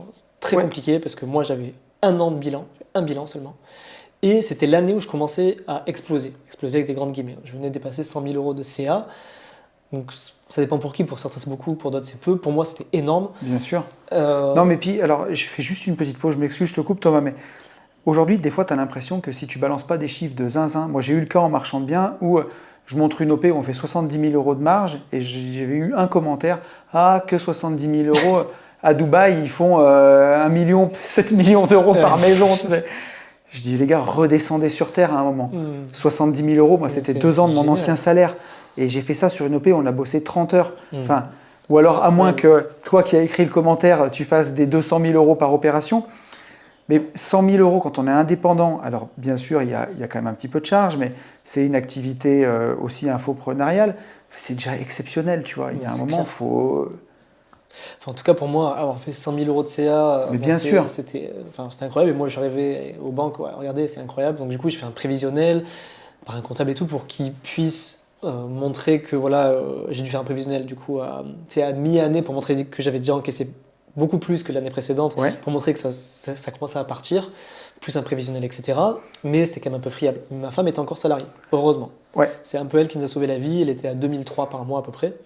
Et comme quoi, c'est pas impossible, quoi. Mais c'était... Et le pire, c'est que si on avait juste voulu une RP classique, ce serait passé. Mais nous, on voulait une RP rentable. Oui. Voilà, forcément, mon côté investisseur, En fait, il y a eu plusieurs choses qui sont nées de ce projet. Donc déjà, je me dis, ok, l'activité commence à bien marcher, donc je pourrais emprunter. Enfin, je commençais vraiment à remettre l'idée d'emprunter. Il y avait aussi le fait que ma femme allait bientôt quitter son salariat, donc on se disait c'est maintenant ou jamais pour emprunter, parce qu'après sinon si j'étais seul entrepreneur c'est impossible, enfin du moins encore plus compliqué. Ça faisait 3 ans qu'on était en location, dans notre 80 mètres carrés, c'était cool, mais le deuxième enfant qui arrive, ça commence à faire petit.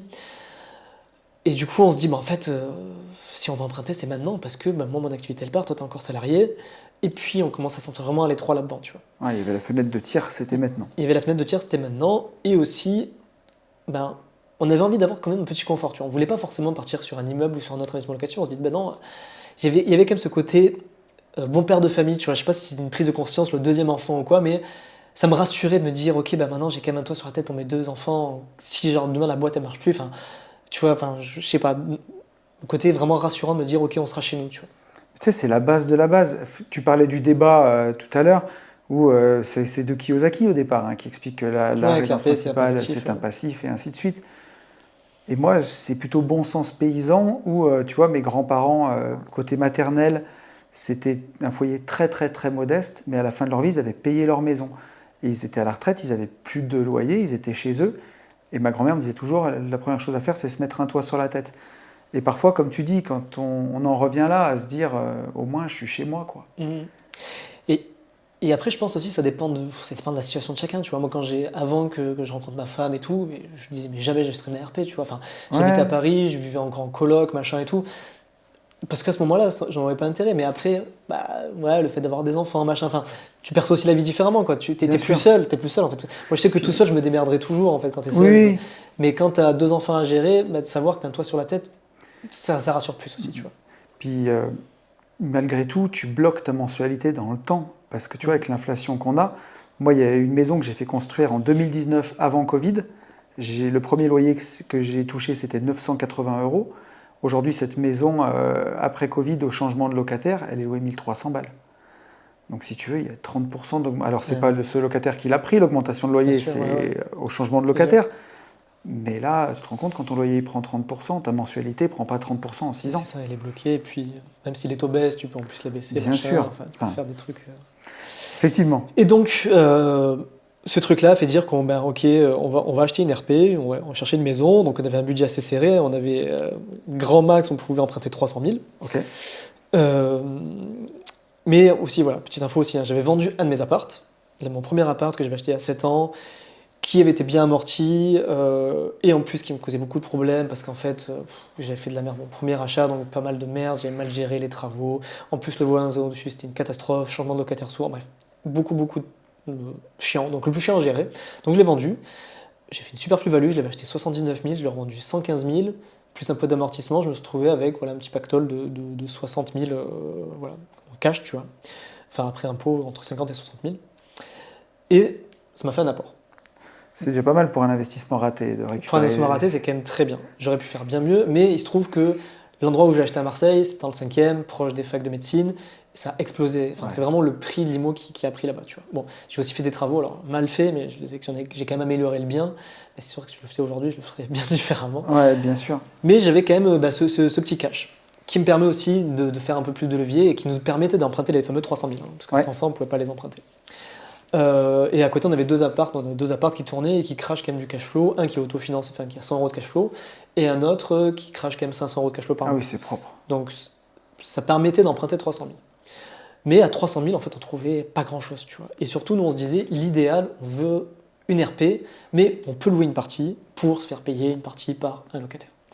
Donc assez compliqué à trouver, et dès qu'on exposait ça aux banques, les banques elles nous dégageaient, voilà, entre le fait que moi je suis entrepreneur, enfin, on a Il faut trouvé... bien le pitcher. Hein. Pourtant, en dossier bancaire et tout, enfin, j'ai tout fait bien, tu vois. Et finalement, on trouve un bon partenaire. Alors oui, on a trouvé le bien déjà. Ouais. On a déjà trouvé le bien. Et à la base, on trouvait, là où on habitait, l'idée c'était plutôt d'avoir des maisons avec un garage et transformer plutôt le garage en studio, qu'on louait en LCD. C'était un peu ça le C'était projet. déjà le premier projet, ouais. Mais on trouvait pas grand chose, c'était compliqué, enfin bref, on n'est pas allé au bout du truc. Et puis on tombe sur là où on est, c'était un ancien resto. Ils vendaient 2 parties. Ils vendaient une partie 200 000 euros qui était le restaurant, qui était un 100 mètres carrés en plein de pied, qui est juste là-bas, là, celui que tu n'as pas vu mais qui est de l'autre côté. Ouais. Et cette partie où on est là, qui vendait 300 000 euros. Et il y avait le bas, c'était les cuisines du resto, donc dans un état délabré, et une partie avec la zone de cuve à fuel, donc tout brut de béton, le four à pizza, etc. Et l'étage où vivaient les restaurateurs, qui était habitable, mais bon, pas à notre goût.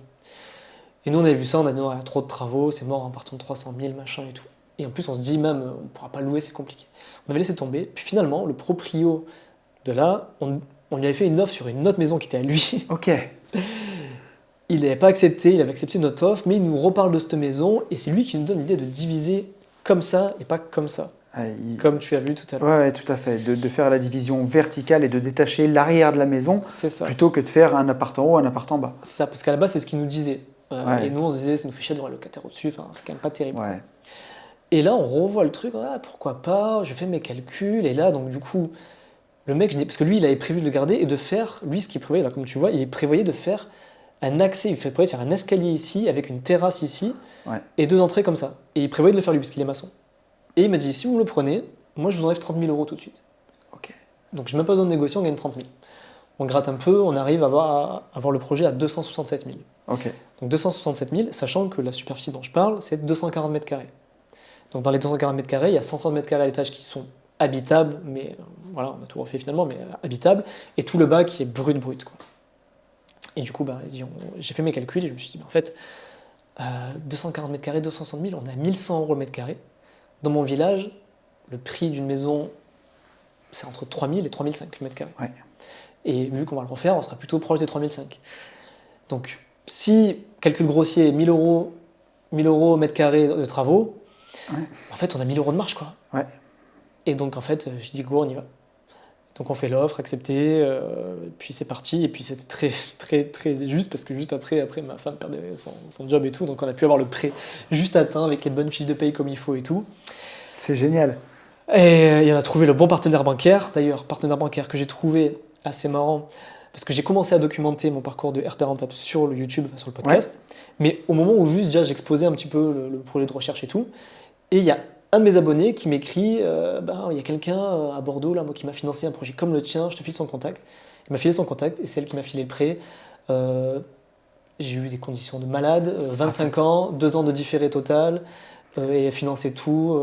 On peut dire où tu vis J'habite vers Avignon. Voilà, et tu j'ai eu as le financé projet. de Bordeaux vers Avignon. C'est incroyable. Donc je ne l'ai jamais vu. C'est l'agence de Fargue, pour être précis. Excellent.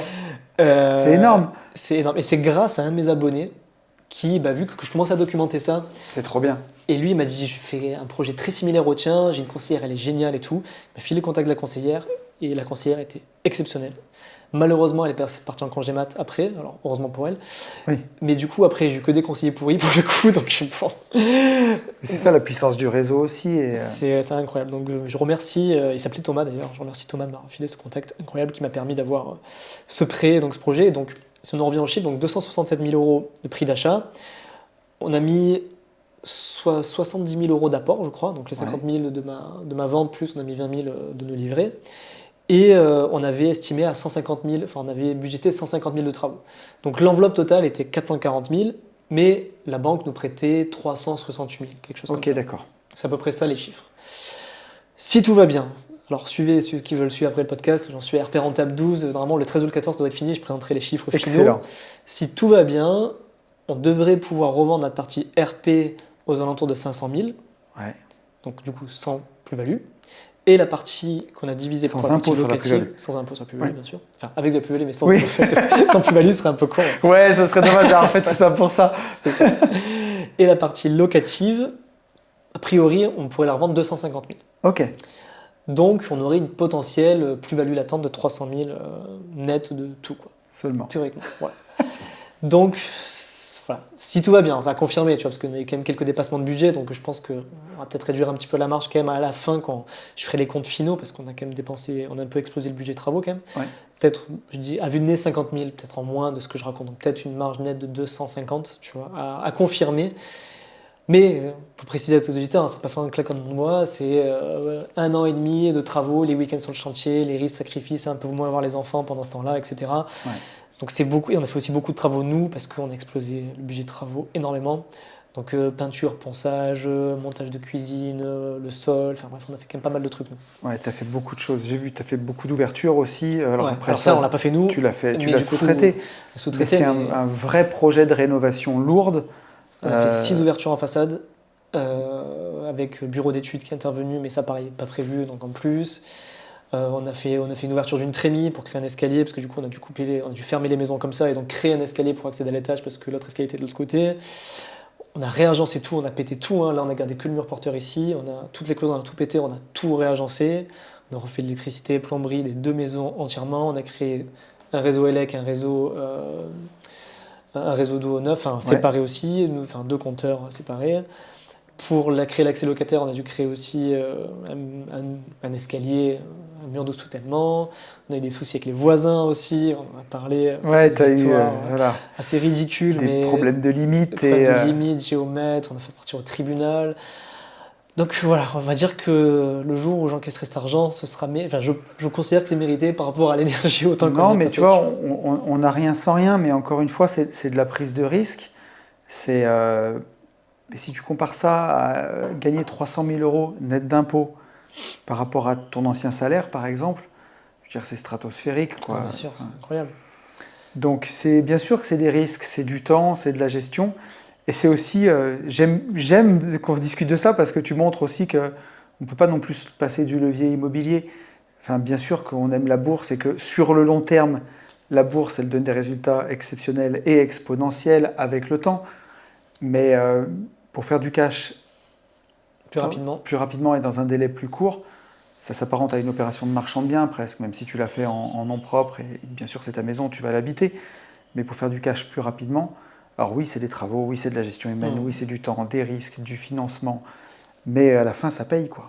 C'est ça. Alors, sachant que, pour finir aussi sur le projet global, pour que les gens aient le contexte, en fait, l'objectif est double. C'est d'une part faire une sorte de flip RP d'ici 5 ans, tu vois, on va vivre 5 ans et d'ici 5-6 ans, on revendrait du coup avec la plus-value sans impôt. Que t'en profites un peu quand même, quoi. Ah bah on profite, parce que là, on va pas redéménager. Je peux te dire que pas tout de suite. On va en vivre au moins 5-6 ans avant de potentiellement déménager, mais à ce moment-là, on encaissera une belle plus-value sans impôt. Bien sûr. Mais surtout, pendant 5 ans, on va avoir un locataire qui va nous payer la moitié du crédit. C'est magnifique. Donc c'est ça le double objectif, c'est ça que j'appelle ça une RP rentable. Donc, je ne vais pas dire que je me fais un débat sur la RP, mais je trouve que cette façon de faire la RP, j'allie un peu le meilleur des deux mondes. On a notre chez nous, le machin, le côté confort, jouissance, on aménage comme on veut, pas d'impôt sur la plus-value, etc. Mais ça reste rentable parce qu'on fait du locatif, du coup on amortit du crédit qui est payé à moitié par quelqu'un d'autre. Et ça, tu vois, c'est la base. Moi qui suis marchand de biens, je vois beaucoup de passer de biens immobiliers, je visite beaucoup et je vois aussi des drames. Et tu sais, pourquoi il y a toujours ce débat sur la RP? Parce que pour la plupart des gens, ils sont en couple, ils vont voir leur banquier, ils disent voilà, tous les deux on gagne 6 000 euros par mois, vous nous prêtez combien?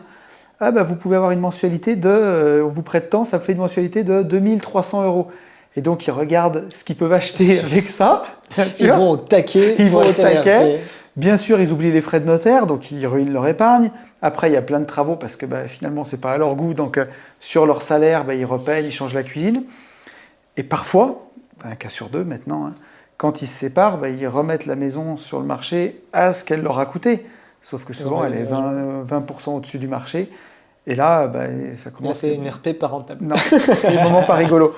Et tu vois, moi, c'est pareil, j'ai pas autant de plus-value latente sur ma RP que toi. Mais quand j'ai fait ma RP, pour moi, c'est inenvisageable d'aller acheter une RP au prix, plus me coller 8% de frais de notaire, plus payer les travaux de ma poche pour les mettre à mon goût, en me disant que ça, c'est à fond perdu. Donc j'ai cherché une maison, j'ai pas fait autant de travaux que toi, mais on en a quand même fait pas mal, parce que j'ai fait quasiment 80 000 euros de travaux. Mais voilà, j'ai trouvé une maison bradée, en tout cas, un très très bel emplacement, mais une maison qui était un peu abandonnée. On lui a redonné une seconde vie, aujourd'hui c'est super joli.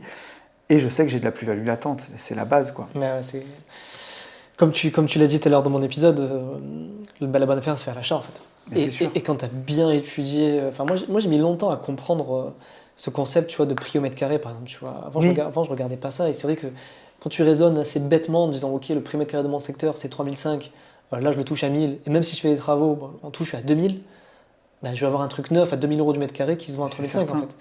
Donc oui, alors, il ne va pas se mentir, ça se fera prendre un claquement de doigts, ça va demander énormément de temps, d'énergie, de stress, d'imprévu, du dépassement de budget, ce que tu veux. À la fin, tu as quand même de la marge, tu vois. Mais c'est certain. Tu vois, moi, je le vois aussi en marchand. Il y a certains immeubles que je visite qui sont entièrement loués. Donc, je ne peux pas les faire en marchand puisque je sais que je vais les vendre à la renta et je ne ferai pas mon prix. Mais par contre, quand tu raisonnes en prix au mètre carré, puisque c'est des secteurs où tu peux avoir des gens qui achètent pour leur RP. Mais moi, je touche des immeubles à 1 200 euros le mètre carré, qui sont à 8,5-9% de renta. Donc tu es au seuil de l'autofinancement, c'est pas l'invest du siècle. Mais par contre, quand les locataires partent, je fais mon état descriptif de division, mon règlement de copro, et je revends les apparts 1 500 euros du mètre. Et en fait, je fais de la marge comme ça. Et c'est pour ça que moi, j'ai intégré aussi, un peu comme toi, mais j'ai mis du temps. Mais après, j'ai intégré cette logique, pas seulement que de regarder la renta, mais surtout le prix au mètre carré. Enfin, surtout et aussi, quoi. Bon, tu sais que pour la revente, ça marche, quoi. Ouais. Bon, mais c'est trop bien. Et donc, ouais, les travaux, là, tu m'as fait visiter un peu. Donc, la maison est finie. L'appartement des locataires, il Et y en en a cours, pour en très cours de longtemps. ponçage. Ouais. Donc, ça commence à prendre sentir forme, ouais. presque la peinture bientôt. Mais ouais, c'est un très, très joli projet. Et voilà, c'est du risque aussi, forcément. Hein, que là, tu sors de ta zone de confort sur un projet comme ça. Ah ben, surtout moi qui est quelqu'un de passif à la base, Ouais. je me suis un peu contredit sur ce projet, mais je reviens un peu sur les raisons pour lesquelles aussi on s'est lancé là-dedans. C'est que, en fait, il y avait une fenêtre de tir pour qu'on fasse du levier Ouais, et il fallait pas la rater. tu y es allé. On y est allé et il y avait aussi ce désir d'avoir la RP. Mhm. Et là, on s'est dit, on a tout, quoi. On va faire du levier, on a la RP, on va le faire de manière rentable, on aura de la plus-value à la revente, on va la moitié du crédit, parce que finalement, on va avoir un crédit de 2000 Bien euros sûr. par mois. Et là, la maison à côté, on peut la louer 1000, donc on a une mensualité de 1000 par mois, tu vois.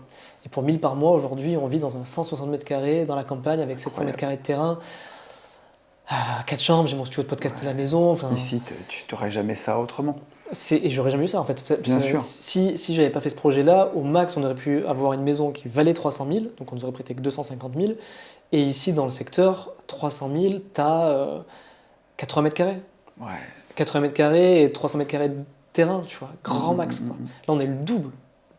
Et sur le global, on est propriétaire de 240 en réalité. Bien tu sûr. vois. Donc en fait, c'est comme toujours, c'est moi ce que j'appelle du rendement entrepreneurial, je pense que tu connais le terme. Et voilà, on a mis la main à la pâte. Alors on s'est dit, ben, on a pour un an, on va en chier. Par contre, j'ai dit à ma femme, et je l'ai dit aussi à toi, bon, après l'immobilier, c'est trop bien l'effet de levier, machin et tout, mais moi là, il faut que je profite un peu du moment présent, c'est profite sûr. un peu des enfants, ils sont jeunes et tout. Donc Tu as fait beaucoup de travaux, toi. Hein. c'est ça. Donc là, il nous reste 2-3 mois à tirer. Et après, je me concentre sur le business et la vie de famille. Ouais, moi, ça fait un moment que je te le disais, moi, je fais plus du tout de travaux. J'en ai fait aussi. Je te dirais pas que j'en ai fait beaucoup, mais non seulement je suis pas très doué, et en plus, j'ai pas de plaisir à faire ça. Et je préfère mettre mon énergie sur d'autres trucs. Après, voilà, au début, ça a été un levier. Hein. Il y a des travaux que j'ai fait moi-même. Mais c'est vrai qu'avec le temps, quand tu aimes bien ça et puis que tu n'es pas mauvais, tu as un biais aussi à te dire, bah, en fait, tu vois ce que tu économises, donc tu veux le faire avec ton temps. Mais le temps n'est pas extensible, hein.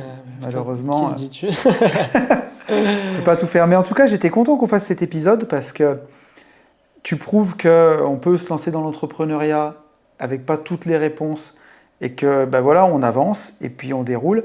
Et en fait, on a toujours la peur que ça tienne pas le coup. Et en fait, ce qui se passe le plus souvent quand on est passionné, c'est que ben, ça marche de mieux en mieux finalement. Et la situation, elle devient de plus en plus confortable et on peut prendre aussi d'autres risques et tu as des résultats en croissance et c'est trop bien.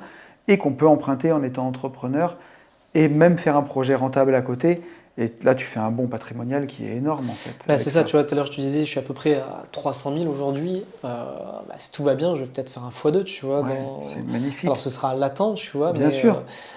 Mais ouais, je vais passer des 30-40%, peut-être à 60-70%, tu vois, il faudra que je refasse les calculs bien.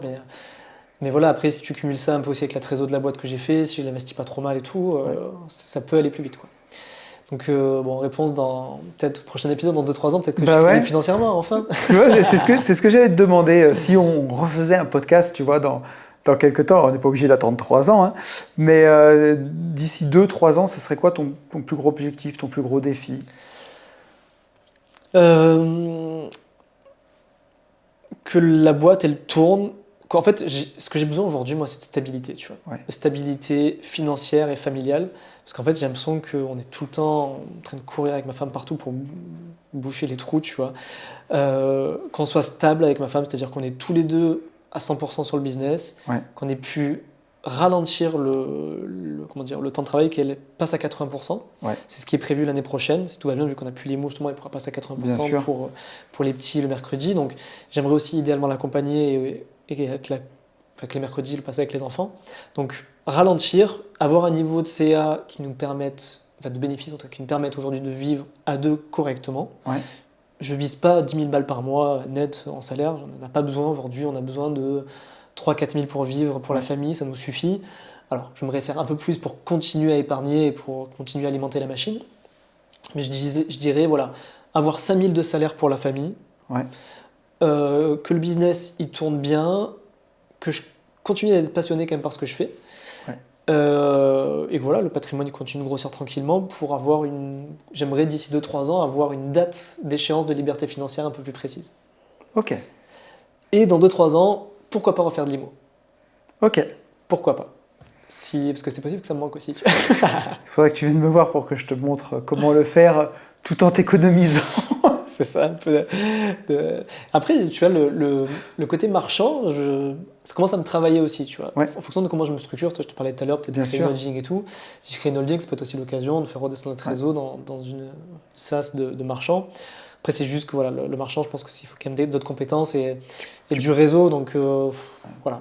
Tu peux pas tout faire en même temps. Moi, j'ai démarré sans rien, le marchand. Hein. J'ai pas spécialement de contact ou quoi. Hein. Mais passionné par contre, et puis c'est du temps. C'est accepter que, ce que je dis souvent en marchand, la norme c'est l'échec. Hein. Tu visites 9 fois sur 10 pour rien du tout. Quoi.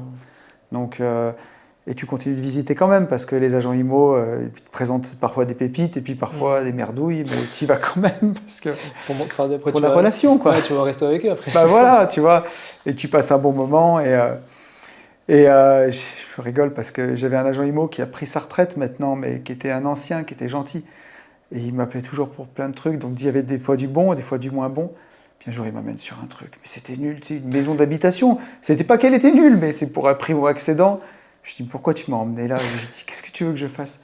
Il me dit, on est bien tous les deux. On va boire un café. Il voulait te voir, en fait, tu vois. Il voulait juste un peu d'occupation. Je dis, allez, viens, on va boire un café. C'est pas grave. C'est pas grave. Un samedi après-midi que j'aurais pu passer avec les enfants. Mais bon, tu fais du commerce, quoi. Allez, j'ai une dernière petite question pour nos auditeurs du podcast. Je te retourne l'appareil tu vois, on l'avait fait sur ton podcast ce matin. Si tu avais un conseil pour eux, que ce soit plutôt pour l'investissement, oui, effectivement, un conseil, qu'est-ce que ce serait?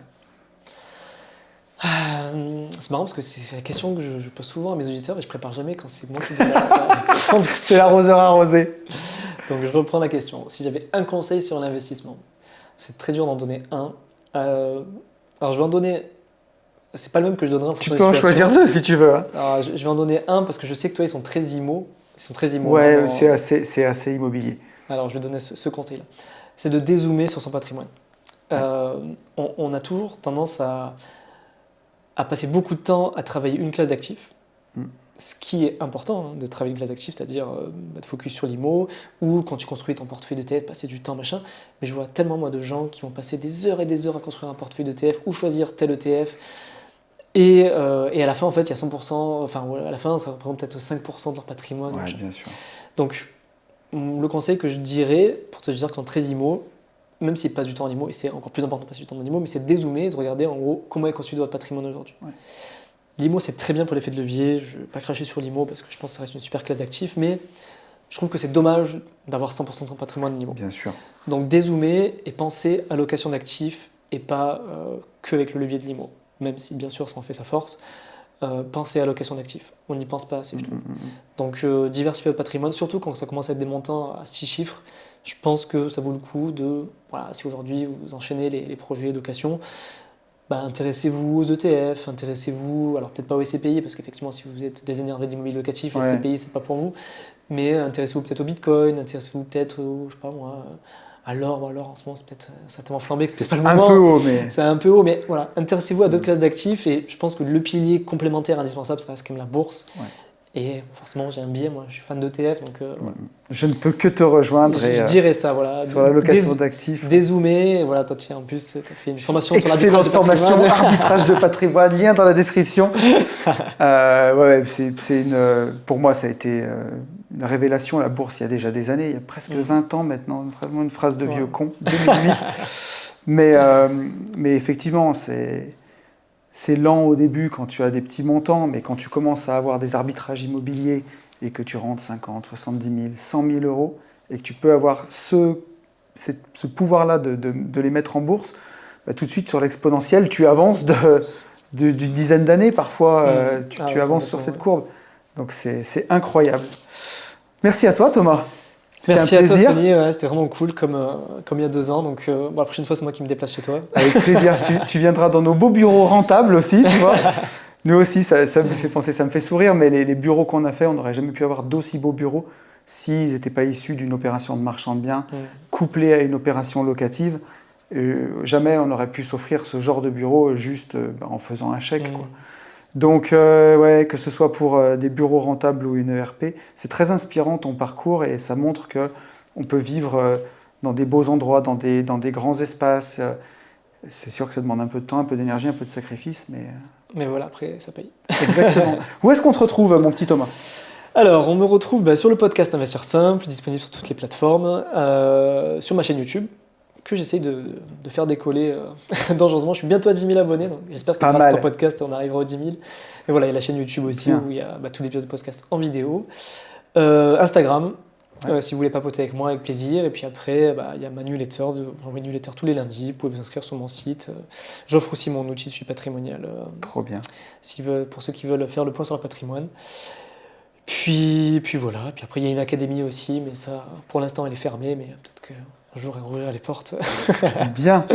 Elle vient de se lancer, donc c'est encore le début. Bon, trop bien. Merci encore à toi, Thomas. Merci. Merci à toi Tony, à bientôt. Salut. Et voilà, je vous retrouve. J'espère que le podcast vous aura plu. J'ai vraiment passé un excellent moment avec Thomas. Je vous rappelle que je suis aussi passé sur sa chaîne. Si vous voulez aller voir ça, vous avez le lien dans la description du podcast. Merci encore à vous tous d'être restés jusque-là. Je vous souhaite une belle semaine. Je vous retrouve ici dans 15 jours. Et d'ici là, je vous souhaite le meilleur. Et vous le savez, je vous souhaite, par-dessus tout, de vivre libre.